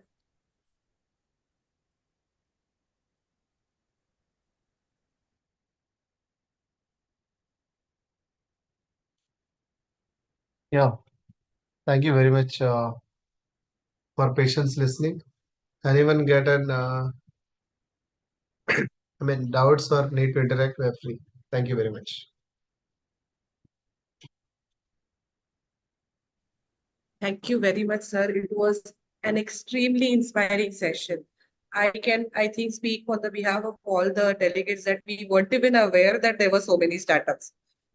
I mean, not only that it is a field where we can do something, but that people are already doing so much. Yes. And the way you gave us the idea of so many domains where we can participate, I think all the UG students and PG students have greatly benefited by your talk today. I think they'll be inspired that there is definitely a different career available to them in Ayurveda right now. So your talk was really very, very inspirational. It's a big food for thought for all our participants. And we thank you for doing so many different things on our behalf as a member of the community. Thank you, Kirti. Thank you very much. Yes, sir. So we will leave the session open if there are any questions for a few minutes. We won't take a lot of sir's time. But I think, sir, everybody is awestruck by the amount of information. They will need some time to process it all. Yeah, you are free. I mean, you can ask your student to feel free to contact us anytime. Yes, sir, that would be really nice. We will just combine all the questions and have it sent to you. And then maybe you can answer them at your convenience, if that is okay with you. Okay, fine. Thank you. Thank you so much, sir. Kitki, shall I leave? Got some other appointments. Talk again. Yes, sir, at your convenience, please. Thank you, Kirti. Thank you, Archana. Final thank the opportunity to the management team who give us opportunity to interact with you all. I mean, we are surely eager. If any new starters from your college, they need to have any discussion, mentors related to any how to start a startup, IPR, well, etc. We are always free to them. Thank you. Thank you very That's much. so nice of you, sir. We will definitely eat your head on this. Thank you. Thank you. Thank you, sir.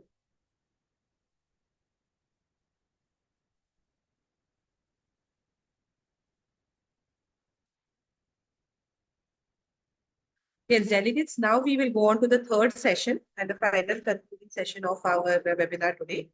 It is my pleasure to welcome our third guest speaker, that's Dr. Sumandeep Vidyapeeth. He is from the KAHES Shri DMK Ayurved Mahavidyalaya, Belgavi. Sir is an associate professor in the Department of Swasthya. His CV is huge, I think about 4 pages, but I'm going to highlight the achievements that Sir has in the field of research today, because they are also very inspirational. In addition to all the things that Sir has done as a coordinator, as a people management skills developer, Sir is already a very well-established name in Ayurveda. What I would like to highlight today is his research achievements. Sir was the principal investigator in a public health initiative, which had a funding of 1.23 CR from CCRS. Then Sir was also the principal investigator in the Ayush Gram project, which had a funding of 1 CR. Sir was also a principal investigator in a huge project with 3 lakh participants, which studied the tolerability and the efficacy of Draksha Avaleha in the topic of anemia. And sir has also been a part of the Unnat Bharti Abhiyan. He was also part of the CCRS project for the development of Swasthya Assessment Scale, which you all know is available for all of us right now. And sir was also a part of the Ayushman Bharat project in KLE. So there is a huge research experience available to us today. And without taking more time, I would like to welcome sir and hand over the session to him. Welcome, sir, to the webinar. Thank you, Dr. Kriti. Am I audible? Yes, sir. Hello, am I The audible? slide is visible. You're audible, sir. Yes. Thank you. Good morning, one and all. After the presentation of in front of you all, I will show my experience in our PHI project, and today I will be having two PPTs. Project. It was again. Sorry to disturb you, sir. Your voice is breaking. Was my senior. Voice is breaking. Yes, sir. There might be a little bit of connectivity.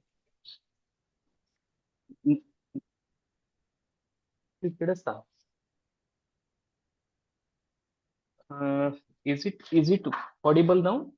It's better now. Hello? You're audible. Yeah. It's better now. Yeah, ma'am. Yeah. Actually, this project was written by Dr. B. Srinivas Prasad and Dr. Shivkumar Harti. After Shivkumar sir left, I was the coordinator, and later I became the principal investigator when our B.S. Prasad sir left our college and become the chairman for Ayush board. So first one thing I want to tell about planning and execution of PHI project, how we have to write the project and how we have to get the grant. So that one I will first present. Then after that, what we did in our PHI project, that I will explain. So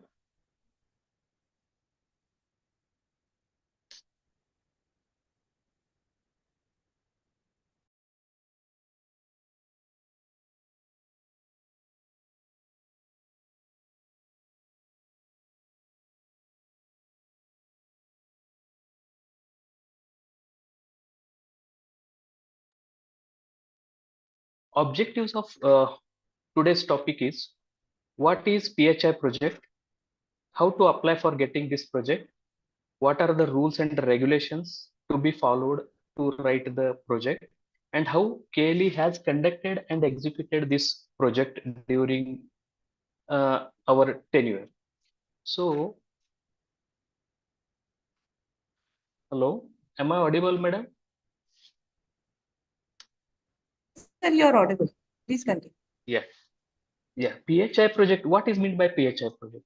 PHI is Public Health Initiative Project. Before it was called as PHI, but now it comes under Ayush Swasthya Yojana. So this is a scheme of grant in aid for promotion of Ayush intervention in public health initiatives. So scheme of grant in aid, mainly it is this fund is given promotion of Ayush interventions. So what type of Ayush intervention we will see in the next coming slide. So we can see around 7.2 lakh Ayush practitioners are working all over India, but their potential has not so far been fully utilized to improve the healthcare of delivery system. So to improve the healthcare system delivery through the Ayush practitioner, Department of Ayush has started a new project, which is this scheme is main aim of this scheme is to provide grant in aid to the government and non-government organizations. So ours are the non-government organizations. We also will get the funds from the government. Only this this amount or grant will be given to the proven Ayush interventions for improving the health status of the population. So this objective of this scheme is supporting the innovative proposals for both government organization as well as private organization. So innovative proposals, many students are having different ideas, many teachers are having different ideas. So they can show their innovative proposals and that will be supported by the government or Ayush department. Also, second is to promote Ayush intervention for community health care. So what we did in community is on anemia. So promote the Ayush intervention. Different medicines are there in different diseases you can give. And to encourage Ayush practitioners and also to encourage utilization of Ayush practitioners in different public health programs. So nowadays we can see the Ayush practitioner or Ayush degree holders, master degree holders, they are utilized in different projects which are sanctioned by Department of Ayush or CCRS or many things. So they are utilized. And next is eligible organizations who are eligible for getting this fund. So one is Directorate of Health and Ayush or Ayush state department or union territories. They can get this fund, or government institutions like colleges, universities dealing with public health also will get the fundings, or non-profit or voluntary organization working in the area of public health for at least 5 years. So we are also coming under these non-government organizations, but we should show our last 5 year activity in public health. What type of activities we have conducted, whether we have conducted a different health camps or yoga related activities or nutrition related activities. So at least 5 years we have to do such activities. Then only we are eligible for getting the PHI fund or project. Then organization must have credible project management expertise and core staff. So this is not easy job. Project management expertise. No one is credible or no one is perfect in doing the projects, but slowly we will learn how to conduct a project, what to be done. When we fall in the water, automatically we'll start swimming. In the same manner, when we enter into any project, automatically we will learn how to conduct a project. So immediately it is not possible to get a knowledge how to conduct a project. So next is non-profit or voluntary organization with track record of 5 years. Same, whatever I have already explained about 5 years track record with conduction of project. And last 5 years should not obtain funds from any other central government, that is ministry or department, for the same purpose. So if you are applying for PHI project funding, you should not have funds for same purpose from either central government or state government. You should not have funds for the same purpose. Then only you are eligible to get the PHI project. So this has to be taken consideration. Then recommendation by the states and union territories. So here the state government should recommend your proposal before sending directly to the Ministry of Ayush Central. You have to send it to the state government and then they will recommend the project and then they will send it. But when you send it to the state government, they will check it, and within 60 days they will submit it to the center. They will give appraisal or they will give permission to forward the project to the center. And about the credibility and capacity of the applicant, the state government will give the assurance to the, or you can say they will tell to the center that this institution is having good credibility and capacity to conduct the project. And past experience also will be checked by the state government and also the center. And relevance and usefulness of the project, whether this project is relevant to the PHI project rules and regulation, and whether it is useful for the public or not. That all things will be observed by the ministry, and no organization will be considered for simultaneous grants from different schemes. Same, already we have discussed. Then funding. So here, how much fund you will get? So maximum of 150 lakhs, 150 lakhs, that is 1.5 crores will be approved for the period of 3 years. So remember, you will get around 1.5 crore, that is 150 lakhs for 3 years. And the fund will be released in 3 installments. First year 40%, second year 40%, and third year 20% of total amount will be sanctioned. But if you want to get the second year fund, for that you have to get a satisfactory achievement cum performance report from the Ayush department, and at least 75% of the fund should be utilized. So suppose 1 crore project you have got or sanctioned, out of which first year you will get 40 lakh rupees, and out of 40 lakh, in first year, minimum 75% of that 40% you have to spend on the project. For example, 30 lakhs you have to spend. Less than 30 lakhs you have spent means you will not get the second year release of the grant. So you have to tell them how you have finished the money, and you have to produce all the documents where all the bills and your first year report that has to be sent to the Ayush department, and they will check it. And if you get satisfactory achievement cum performance report, then only the second year amount will be released, that is 40 lakhs. Then activities for which the funds can be given under the scheme.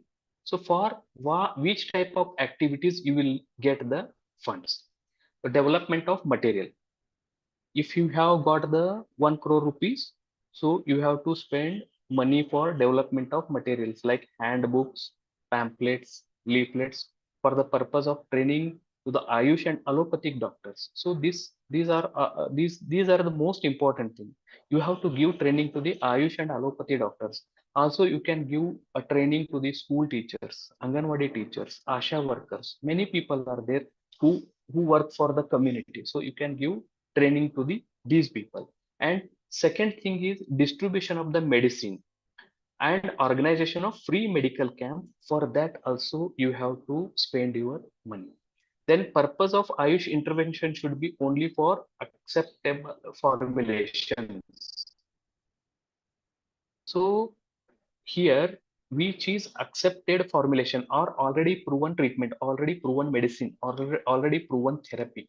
So for those only this amount can be used. Otherwise, if a medicine is not proven, if you are investing this money, then it is not at all accepted.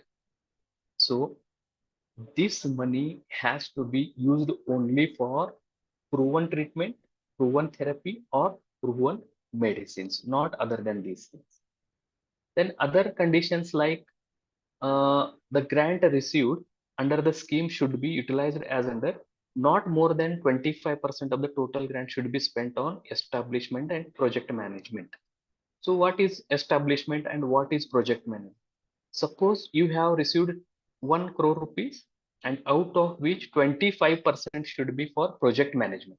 So project management includes payment of the staff members, payment of the other things which you have received, which you have purchased, and establishment. For example, you have purchased a table to sit for the project manager. You have purchased a desktop or laptop for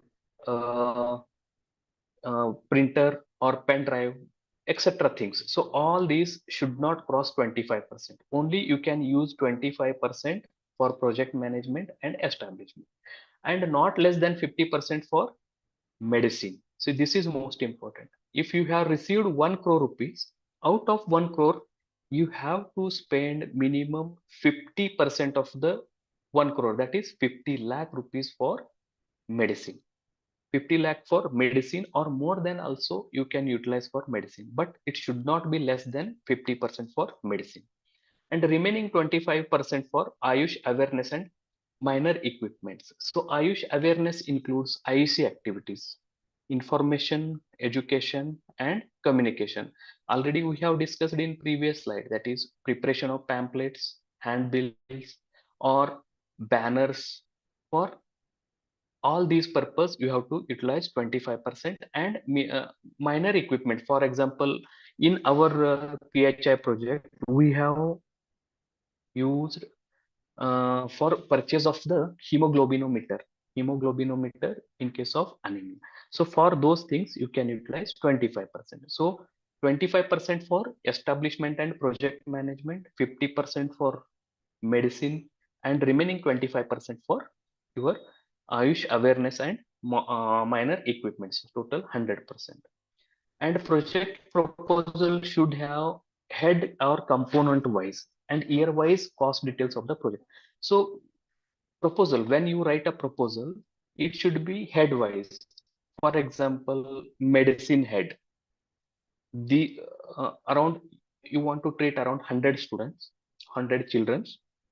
For per children, how many medicine, how many tablets you are giving, what all things are giving per person, how much amount into 3 months or 2 months, whatever it may be. So like that, medicine head for 100 students, how much it will be. So like budget you have to prepare and send it to the one is medicine head, second is traveling head, third one is salary head, equipments, and uh, other heads. So different heads will be there. According to that, you have to prepare and send it to the proposal should be submitted. Only 10% variation would be permissible within approved project area. So here, for example, you have received 1 crore rupees and your expenditure will be 1 crore 9 lakh. 1 crore 9 lakh. So 9% extra you there can be permissible, but up to 10%, not more than 10%. This is important.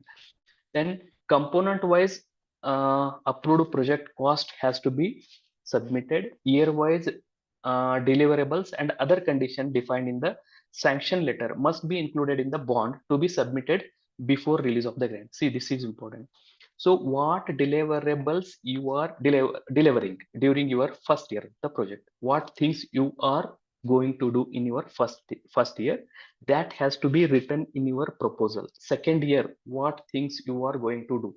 Third year, what are the activities you are going to conduct, and how many percentage of that disease you are going to reduce.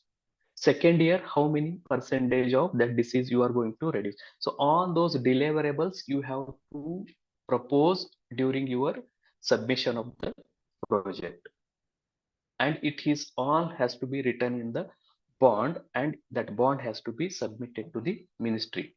The validity of bond should not be less than 3 years.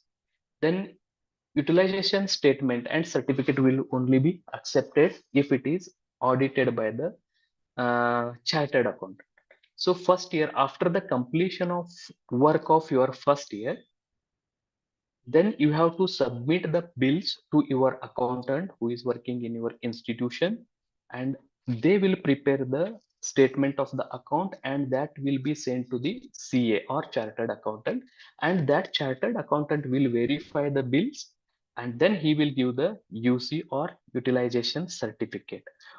Once the utilization certificate is prepared, along with the utilization certificate, you have to prepare the first year report. What are the activities you have conducted and how many percentage that disease has been reduced, and what all things should be prepared, and along with the covering letter you have to send it to the ministry or department of Ayush, and then they will check it, and once they will check and verify it, and suppose if you are deviating your amount from the objectives, then for example, the money is given to treat the uh, old age people or geriatric people, and that money is utilized for pregnant women or adolescent girls, then it is called as deviation of the funds, deviation of the grant. So in such condition, around 12% of the interest will be added to you, and you will be taken a legal action against the organization. So if you deviate your fund, then the ministry is having the authority to take action against you. So the fund should not be deviated from what are the objective, what are the things you have told in your proposal. Then what type of diseases can be covered in PHI project?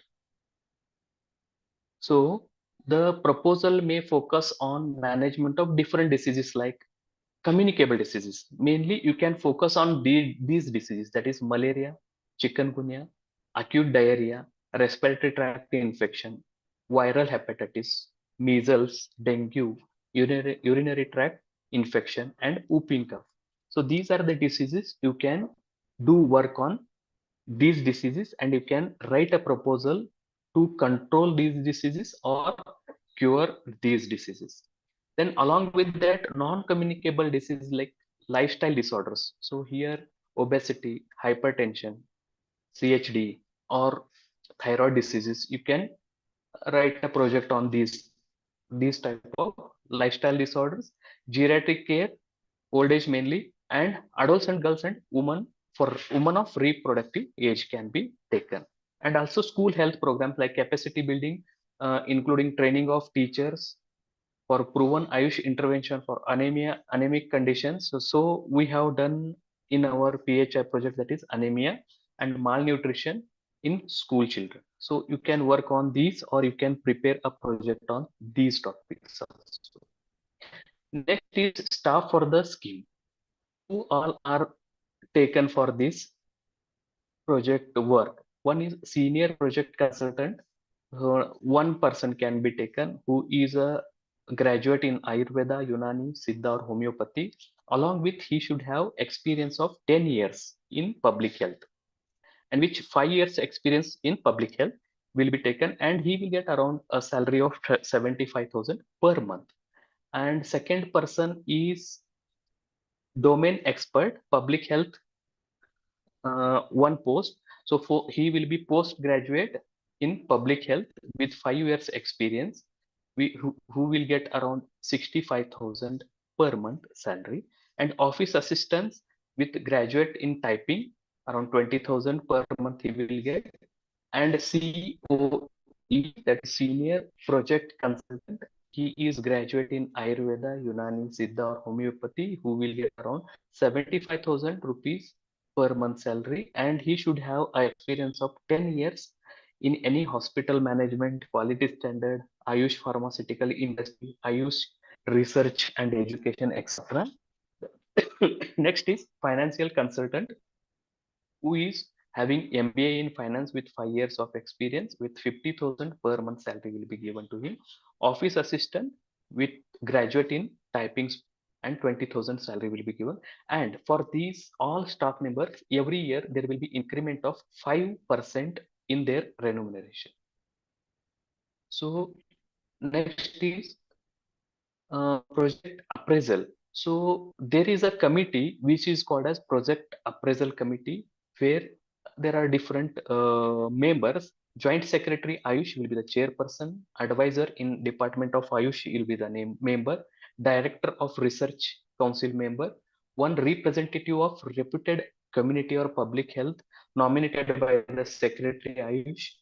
Director, deputy secretary, director in charge of scheme, that is member convener. So these all people will work in a PSC, that is project appraisal committee, and they will get the achievement cum performance report of your institution and utilization certificate before recommending release of installment.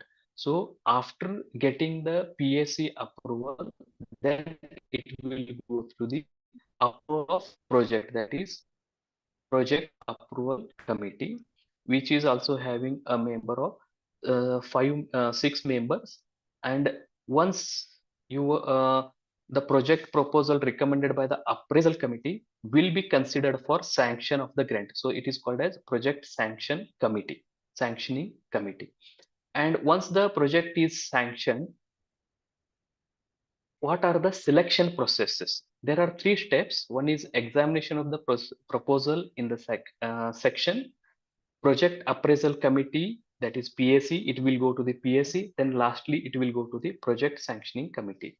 So in examination of the proposal in the section, here after receiving the proposal of the from the program officer, it will be initiate process within 14 days, and the proposal not found suitable, not accordance with the scheme's guidelines, then it will be rejected immediately, and it is told to the person who has sent the proposal. The proposal fund suitable will be placed before the project appraisal committee for its sanction. Then in step 2, project appraisal committee will check all the suitable proposals will be appraised, and it is once they found correct all the clear-cut deliverables, cost, action plan, area of implementation, duration of the project. If everything is found correct, then it will be sent to the project sanctioning committee. And project sanctioning committee, again, it will go through properly. Final approval or sanction will be given to the institutions. And if any what you call project sanctioning committee may relax the deliverables etc of the project if necessary on case of some bias, or if any deviation, then they will correct it. If any mistakes, they will correct it, and they will give the sanction. They will permit for release of the fund. Then submission of the application. So you can go through the indianmedicine.nic, where you will get the form for the project, how to write the project. Everything will be you will get in this website under the heading of schemes. Then this is the project, how we have to fill the form. This is simply I have shown here: name of the organization, address, email, phone, or a registration number and a date. Everything you have to fill, and expected outcomes you have to write. What will be the expected outcome? First year 40% reduction in the disease, 50%, 60%, like all the outcomes you have to write. Then quantifiable, clear, and comparable outcomes you have to write in your project and send it to the committee. So this is the form. You have to fill it and send it to the project committee. So this is about how to write a project. And now I want to show what we did in our PHI project during our last 3 years. Am I audible to everyone? Ketki Yes, madam? sir, you're clearly audible. Yes, sir, you're clearly Uh-huh. audible. And the slides are Yeah. also visible. So this is all about how to write a project for PHI. And next I will tell about what we did in our project.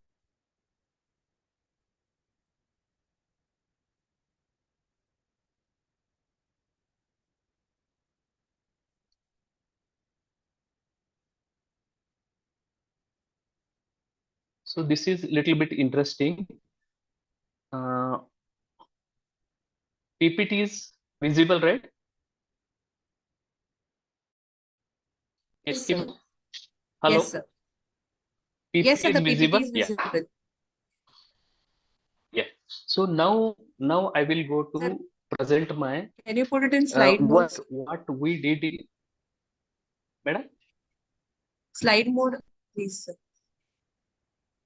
Presentation mode. Slide mode. Yeah, thank you, sir. Yeah. This is the photo of our KLE Sri BM Kankanwadi Ayurveda Mahavidyalaya. And we were the first institution to get this PHI project in India. In 2014, we wrote this project under the guidance of Dr. B.S. Prasad sir and Shivkumar Harti sir. So during 2014, there were no vigorous rules and regulations. but as per our knowledge, me and Shivkumar Harti sir, we wrote the project. And because of my previous experience of Ayush Gram project, which is sanctioned by Department of Ayush, Government of Karnataka, so we selected 3 villages during our Ayush Gram project, and that 3 villages were tried to convert them into the Ayush villages. So on the experience of those 3 villages, we have started writing the Ayush PHI project with the name of creating sustainable solutions to address anemia in school children of rural area. The schools coming under primary health center of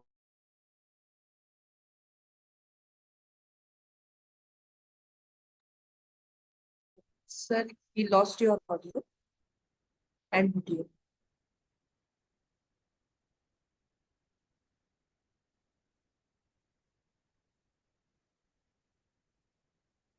Hello, sir. Madam, am I audible? Now you're audible. We lost you for a few seconds. Now you're audible.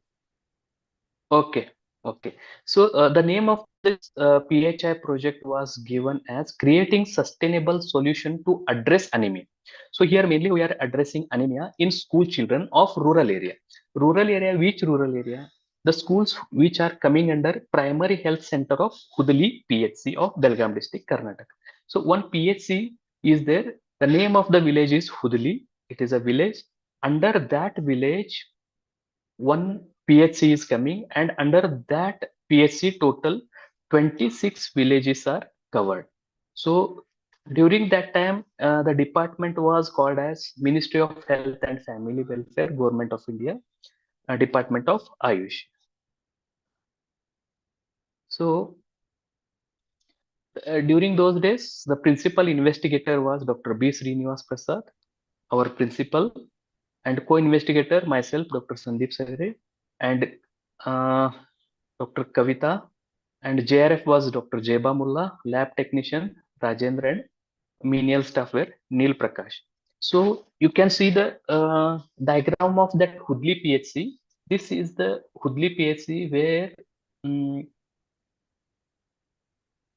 Sir, sorry to disturb you. Can you share your slides? it is not sharing. No, sir.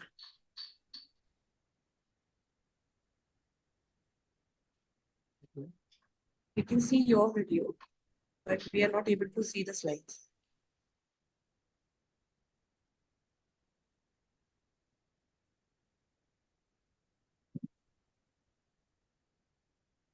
One minute, madam. It's okay, sir. Visible, madam? This one?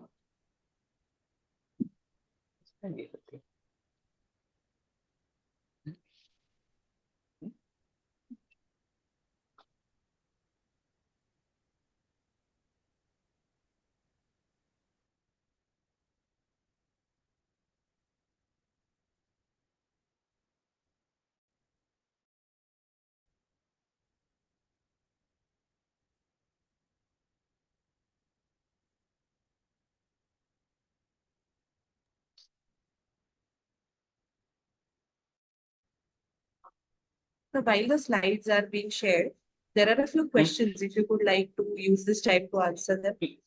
Please, please, please. Yes. So one question is from Dr. Ankur. He wants to ask, I think you did address it in your presentation before, but he would like you to elaborate a bit if the private colleges can get funding. Yes, you can get funding, madam. Private colleges can get funding. Only thing is they should have a experience of 5 years in public health.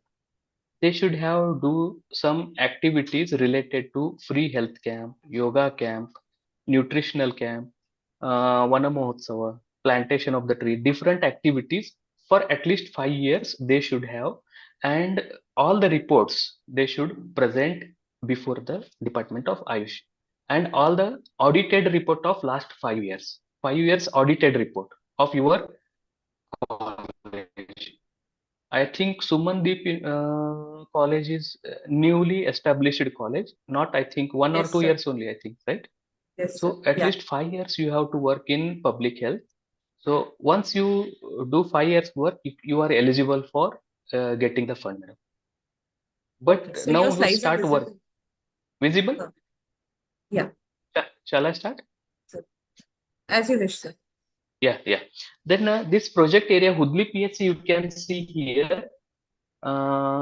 This is the Hudli PHC. Total, it is having 2 blocks, 3 clusters, and 26 villages are there in this project area. So we have to cover 26 villages, which is including of 122 institutions. So 122 institutions, 38 schools, and 84 Anganwadis we have covered. So our goal is to check the anemia in the school childrens of Hudli PHC.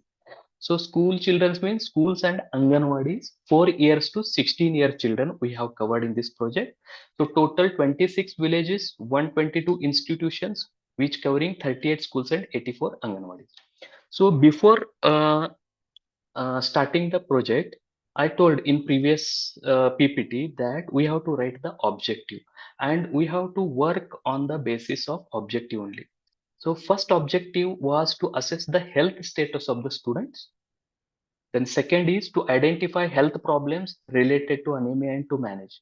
What are the health problems related to anemia? Whether the child is having icterus or puffiness of the face, dyspnea, all those things, health related problems has to be checked and managed with Ayurvedic intervention and to assist with the development of positive health attitude and practices in school children. So this is most important. Development of positive health attitude and practices in school children.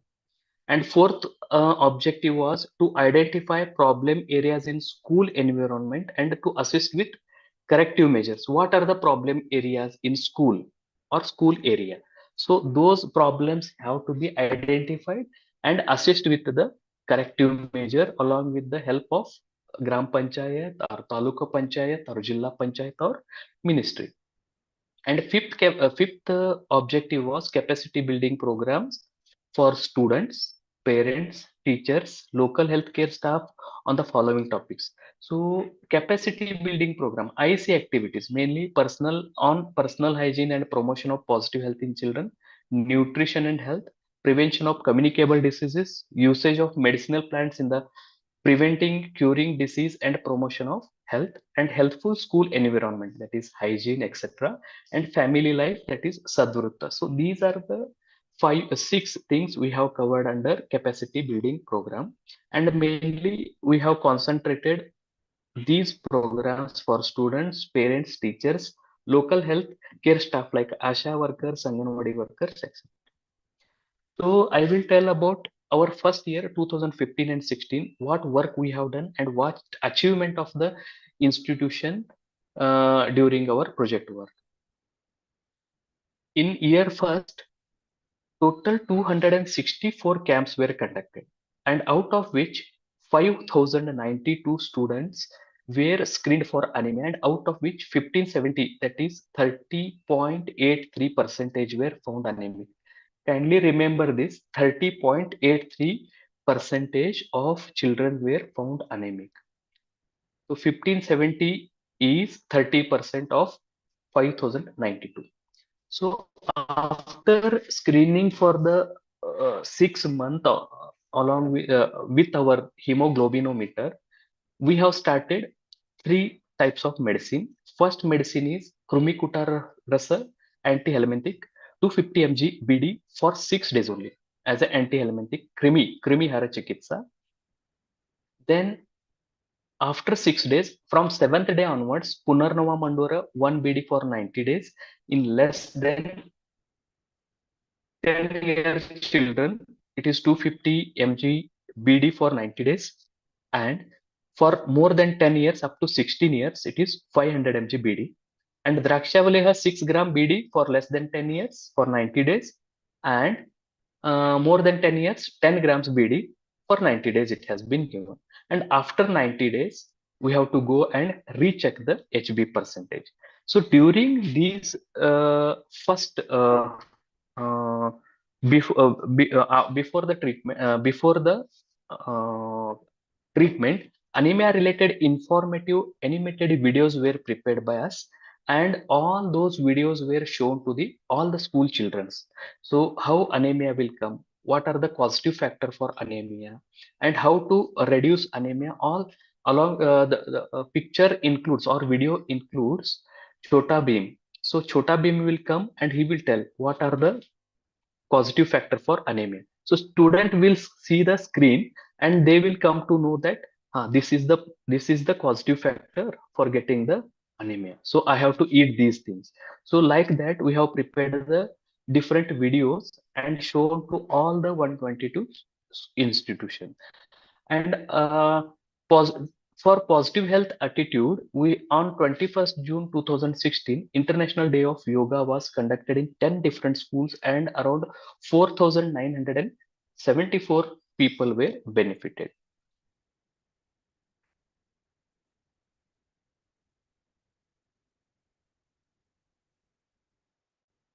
This is the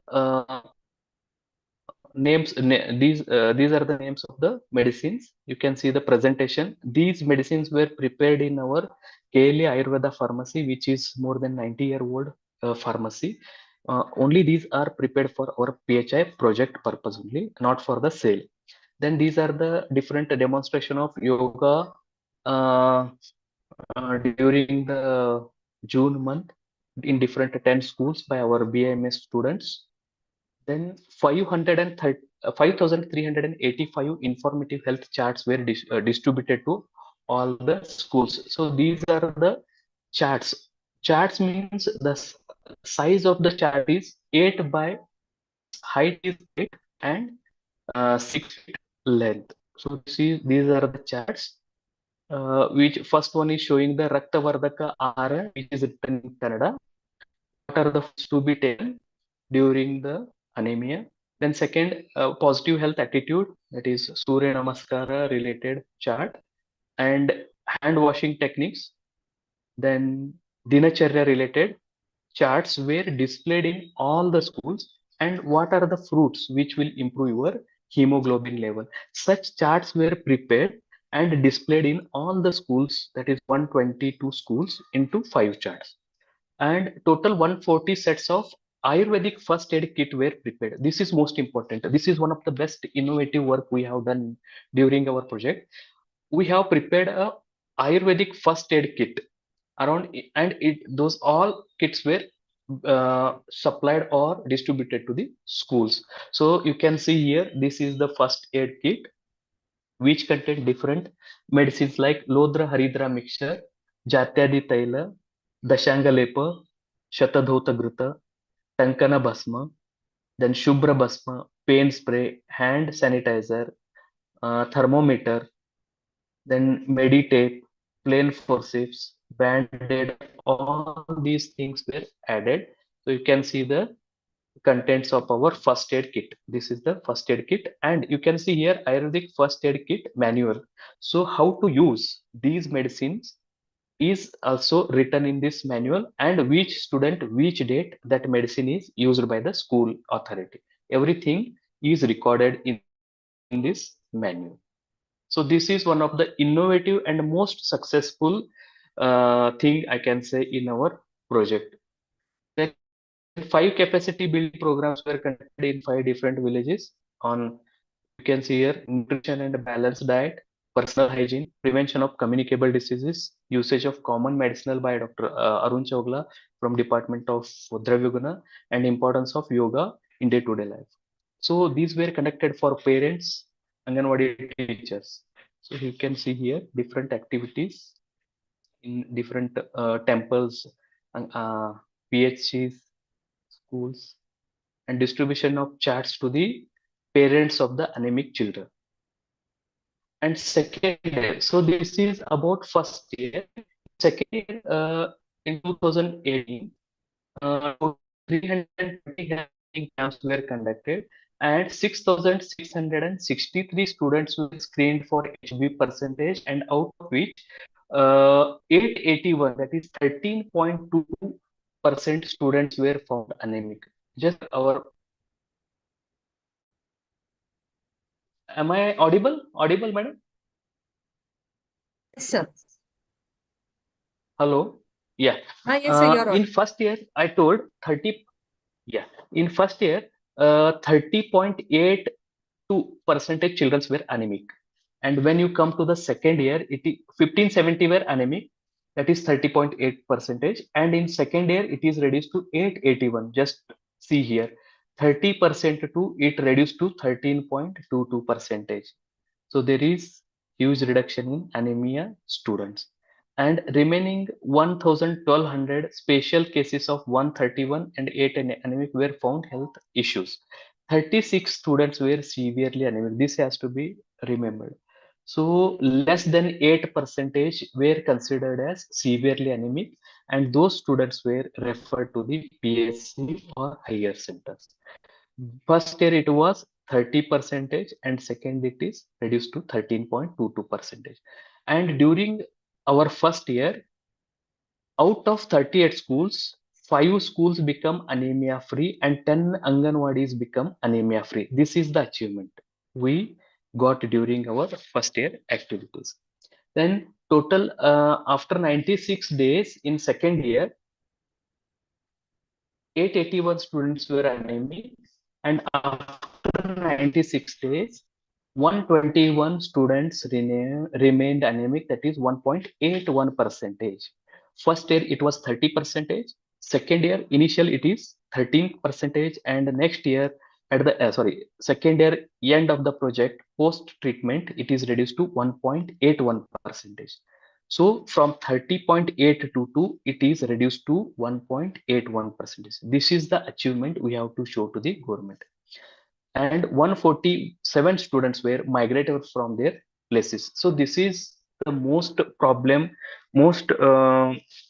critical problem we faced during our project. What happens? 122 schools. If the student is in 7th standard, suppose he is studying in 7th standard and he is residing in one place, what happens? In that village there is no any high school, so he will leave that school in the 8th standard, he will go to the some other school. So when you go for next year, you will not trace that student. Some students, they will be migrated from their native place to some other places. So total 147 students were migrated from their place. So you can see here 663 students reduced to 881. 881 were anemic, and after the intervention 121 students, that is 1 point. So these are the names of the schools which are anemia free. Hallur KLPS. KLPS means Kannada Lower Primary School. Mastiholi, Siddanhalli, Bhimgad, and Karikatti. These are the schools which were no anemic students is found during our second visit. And these are the 10 Anganwadis which are anemia free. Then capacity, total 11 capacity building programs were conducted in second year of our project, and 708 charts were medicinal charts or home remedy charts were distributed. So these are the capacity building programs. First one is on anemia, causes, signs, symptoms, prevention, diet and lifestyle. For the Asha and Anganwadi Asha workers in PHC we have conducted. Second is food and nutrition. In Hudli PHC it is conducted. Then third one is yoga and health education. So by our yoga instructor Navya Prabhu to the students of the different schools. Then next is common medicinal plants and their usage by Dr. Advesh, who is expert in Dravyaguna. For the teachers of the different schools, totally 40 teachers have benefited by this activity. Then adolescent health and education by Dr. Aziz Arbar in Muchandi School, high school. Mainly we have conducted this for high school students, adolescent children. And next is prevention of communicable diseases by Dr. Ashok Patil. Then healthful school environment, Dr. Ramanavar. Then Sadhvrutta related topics by Dr. Pradeep Gram Purahit. So you can see this place where this is a this is not a school. This is a house which is converted into school. And in this school, Mahatma Gandhi ji stayed for 1 week in Hudli. So that house is converted into school, and Swachh Bharat Abhiyan related activities and training program for the school teachers. Then this is a program where we have conducted in our institution. We have called all the teachers who are teaching in those 26 villages. And for this project, for this workshop, CDPO Madam, Child Development Officer, Belgaum District, and District Ayush Officer, and BEO of Belgaum, and along with that, our ex-principal Dr. B.S. Srinivas Prasad, all were present, and we have trained all the teachers related to our project. What are the things to be eaten, how the anemia will be occurred in the children, and what type of precautionary action to be taken by the teachers, yoga, etc. Where training has been given to all the teachers of those villages. And next program is on home remedies by using medicinal plants by Dr. Divya Khare Madam. So along with that, we have distributed charts related to home remedies. This is the chart having 10 home remedies in different diseases. This is second, and total 30 drugs which can be used in our home for different diseases. And yoga related charts, same heights, 8 by 5 height. So total 20 asanas were displayed here: standing asanas, sitting, supine, and prone asanas. And along with that, 54 Swachh Bharat Abhiyan camps were conducted in 39 schools and 16 Anganwadis. 40 Swachh Bharat Abhiyan flex boards were displayed over the school building. You can see here we are displaying the Swachh Bharat Abhiyan boards or over the school building. So this is called as awareness activity. So without the awareness activity, only giving the medicine will not give the result. You have to run behind the school. You have to run behind the children's parents, Anganwadi teachers, school teachers. Continuously, daily, we used to go to the schools. And in Swachh Bharat Abhiyan, we have distributed the dustbins, two dustbins. One is for wet waste and one is for dry waste. Total 260 dustbins were distributed to all the schools and Anganwadis. So you can see here distribution of the dustbins to these Anganwadis and Asha workers, Swachh Bharat Abhiyan camps by our students. Then 122 first year Ayurvedic kits were distributed in the year 2. And International Day of Yoga has been conducted. Hygiene related activities, free services provided by the KLA. So many students were suffering with different diseases other than the anemia. So those students were taken to our hospital, and we have given different surgery, free of cost surgery and free of cost medicines also given to the children. And in third year achievement is total 350 health screening camps, 7,115 students were in. See here, first year 5,090, second year 6,616 students, and third year 7,115 students were screened because new schools and Anganwadis were started.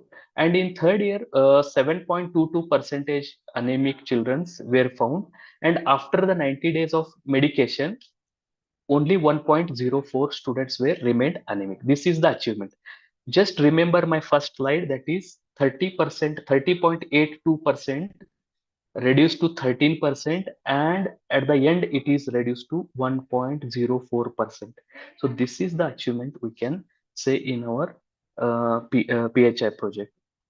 And in last year, total 27 students were severely anemic. And most achievement, best achievement is 11 schools were anemia free and 18 Anganwadis are anemia free. Because of our vigorous IC activities, information, education, and other things related to the anemia, the number of anemia schools and anemia children is reduced to 11 and 18. And you can see here, before there were 6 anemia free schools, and it is reduced to 11. 11 schools become anemia free. Here 9 Anganwadis were anemia free, and at the end 18 Anganwadis are completely anemia free. No student is found anemic. So these are the 2 villages in 2018. 2 villages are anemia free children, and it is increased to 4. Yellow color you can see 4 villages are completely anemia free. And 2019 4 were there, and it is increased to 8 villages are completely anemia free children. So other than this, we have checked HB checkup camps, Swachh Bharat, capacity building program, personal hygiene, prevention of communicable diseases, many activities we have conducted. So, and in the, what happened, we have left with us around 25 lakh rupees in the third year. So 7,000 children were screened, out of which 350 health screening camps were conducted, and only 300 students were given the medicine. And before and after, peripheral smear and HB percentage were checked. And so you can see here, after that, only 1.04 percentage were remained anemic. And Ayush advisor, you can see here, Dr. Manoj Nesri sir, he has along with Dr. B.S. Prasad sir, both have visited our PHI project. They have visited 5 schools during our project, and they have interacted with parents, children's, teachers. And before that, Yashvir Singh sir and Sulochana Bhatt. Yashvir Singh sir is a joint director for Department of Ayush Delhi, and Sulochana Bhatt madam is director for CCRAS Bangalore. Both have visited our project as a visitors. They have checked each and every point, and they have also appreciated us. And after this, 2 Ayush medical officers from the Delhi, they also visited our project. And next one, from ICMR Belgaum, total 6 scientists, ICMR director Dr. Subarno Roy, along with Harsha Hegde, total 6 scientists came to check our project and did the audit of our project, and they have given satisfactory remarks, and they have written it to the government or Ministry of Ayush. And because of their appreciation, we have got this project. And also Smriti Irani ji, previous minister, who has appreciated our project in during her one of the interview along with Bill Gates in Times New channel. So these are the distribution of the it's many works we have. If I show, it will take one whole day to show all the things. Other activities, what can be done is free health checkup camps uh, to be conducted in all the schools, provision of RO water to all the school children, then emergency medicine for the school children, and need analgesic and antipyretic medicine, because out of 26 villages, 12 villages are hilly area villages, so that is also needed. Problem faced during the project. So project conduction of project is not an easy job. You will get many problems like lack of transportation facilities to the village. Only 2 bus, morning 1 bus, it will go to that village, and evening only you have to come back. No manpower, only 3 were manpower. One is JRF, one menial staff, and one lab technician, covering the 7,000 population, going to their village, going to their school, and covering it is very difficult. Irregular attendance of the school children. If you go today, tomorrow the child will not be there, so again, you have to go to that school to screen the child. Low salary to the staff during those days. Now it is increased to 75,000. These are the Anganwadis. You can see the undeveloped Anganwadis. There is no place to sit in school. Even there is no washrooms for our staff members. So these are the problems we have found during our project. So you can see here different activities conducted. And these are the different diseases, type of anemia we have found during our project. Then, so here you can see it is in 2016 30.83 percentage, and in 2019 it is reduced to 1.04 percentage. Only 74 students remained anemic out of 1570, but not same students, but different new students came. And here mean plus SD percentage value of anemic students before and after, there is increase of HB percentage was 2.01%, and next it is 2.2 percentage total improvement in the HB level. So many activities we have conducted. So this is the human resource or team of our PHI project under the guidance of Dr. B. Srinivas Prasad sir, and I am the co-investigator. After the sir, I was the principal investigator. Zeba Mullah, JRF, Dr. Kavita Sutagati, lab technician Miss Hina Mujawar, then menial staff Nagaraj Gajkosh. So these are the other activities you can see here. With this, I conclude my two PHI topics. One is how to write the PHI project and proposal, and second one is how I have conducted PHI project in our Keli in 26 villages. So I thank Dr. Archana madam and all the staff members of the Swasthruta department and principal and all the management and staff members of Sumandeep University for giving me an opportunity to present my views about PHI project and what work we have done. So thank you very much. Thank you one and all. If any questions, you can discuss. Yes, sir. It was an extremely motivating and uh, awe-striking slide, sir. The double treat that you gave us about sharing openly all the details of your project is something which I have never seen in any presentation till now. I mean, we got to see how the project was written, what was done, what was the impact. So it was a completely 360-degree view. And we are really thankful for openly sharing all that with us, like a real guru.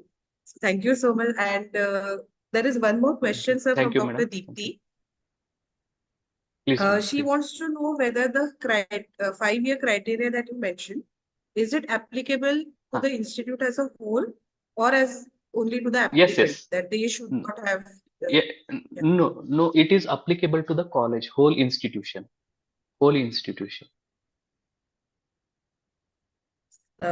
Thank you so much, sir. I would now hand over the session to my HOD, Dr. Archana, for the vote of thanks. Please stay joined with us, sir. Okay, ma'am.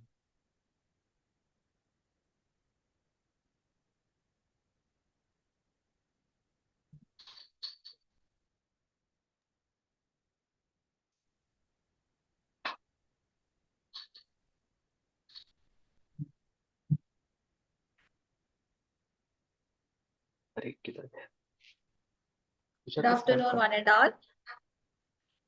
Thank you is such a prayer that cannot be seen or touched. It must be felt by the heart. I feel honored and privileged to get the opportunity to propose the vote of thanks. I, on behalf of organizing committee, convey deep regards and hearty thanks to our chief patrons, Dr. Mansukh Shah, the President, Dr. Dikshit Shah, President SVDU, our patrons, Dr. Harshad Shah, Honorable Chancellor, and Dr. Rajesh Karan, Honorable Vice Chancellor SVD, and Dr. Chandramani More, Registrar SVD, for their constant support in organizing such events. My sincere thanks to organizing chairperson Dr. Rakesh Goyal, Principal, Sumandeep Vidyapeeth Medical College and Hospital, for his guidance. I am very thankful to organizing co-chairperson Dr. Aparna Deshpande for her kind cooperation.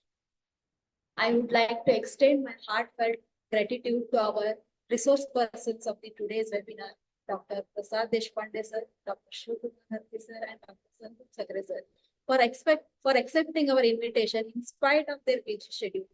Thank you very much, sir, for enlightening us with such inspiring topics on innovation and research which will definitely create curiosity about the Ayurveda in young minds of our UG students and PG students, and open the path towards the journey of research and innovation among our delegates.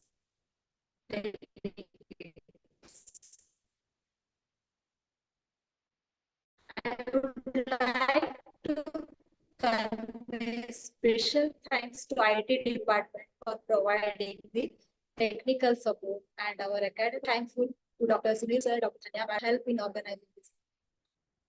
Now I would take this opportunity to thank my department colleagues, Dr. Kirti and Dr. Shruti, who joined hands with me and worked hard to make this event success. I would like to express my gratitude towards all the delegates who joined us today on Zoom and YouTube platforms from various states of India, because without your participation, this event cannot be successful. I can't thank everyone enough for the involvement and willingness they have shown on successful organization of this event. Thank you one and all. And I would like to announce that kindly fill the feedback form, which will be shared in the WhatsApp group later. And once again, I thank everyone and have a nice day. With this, we would end this session.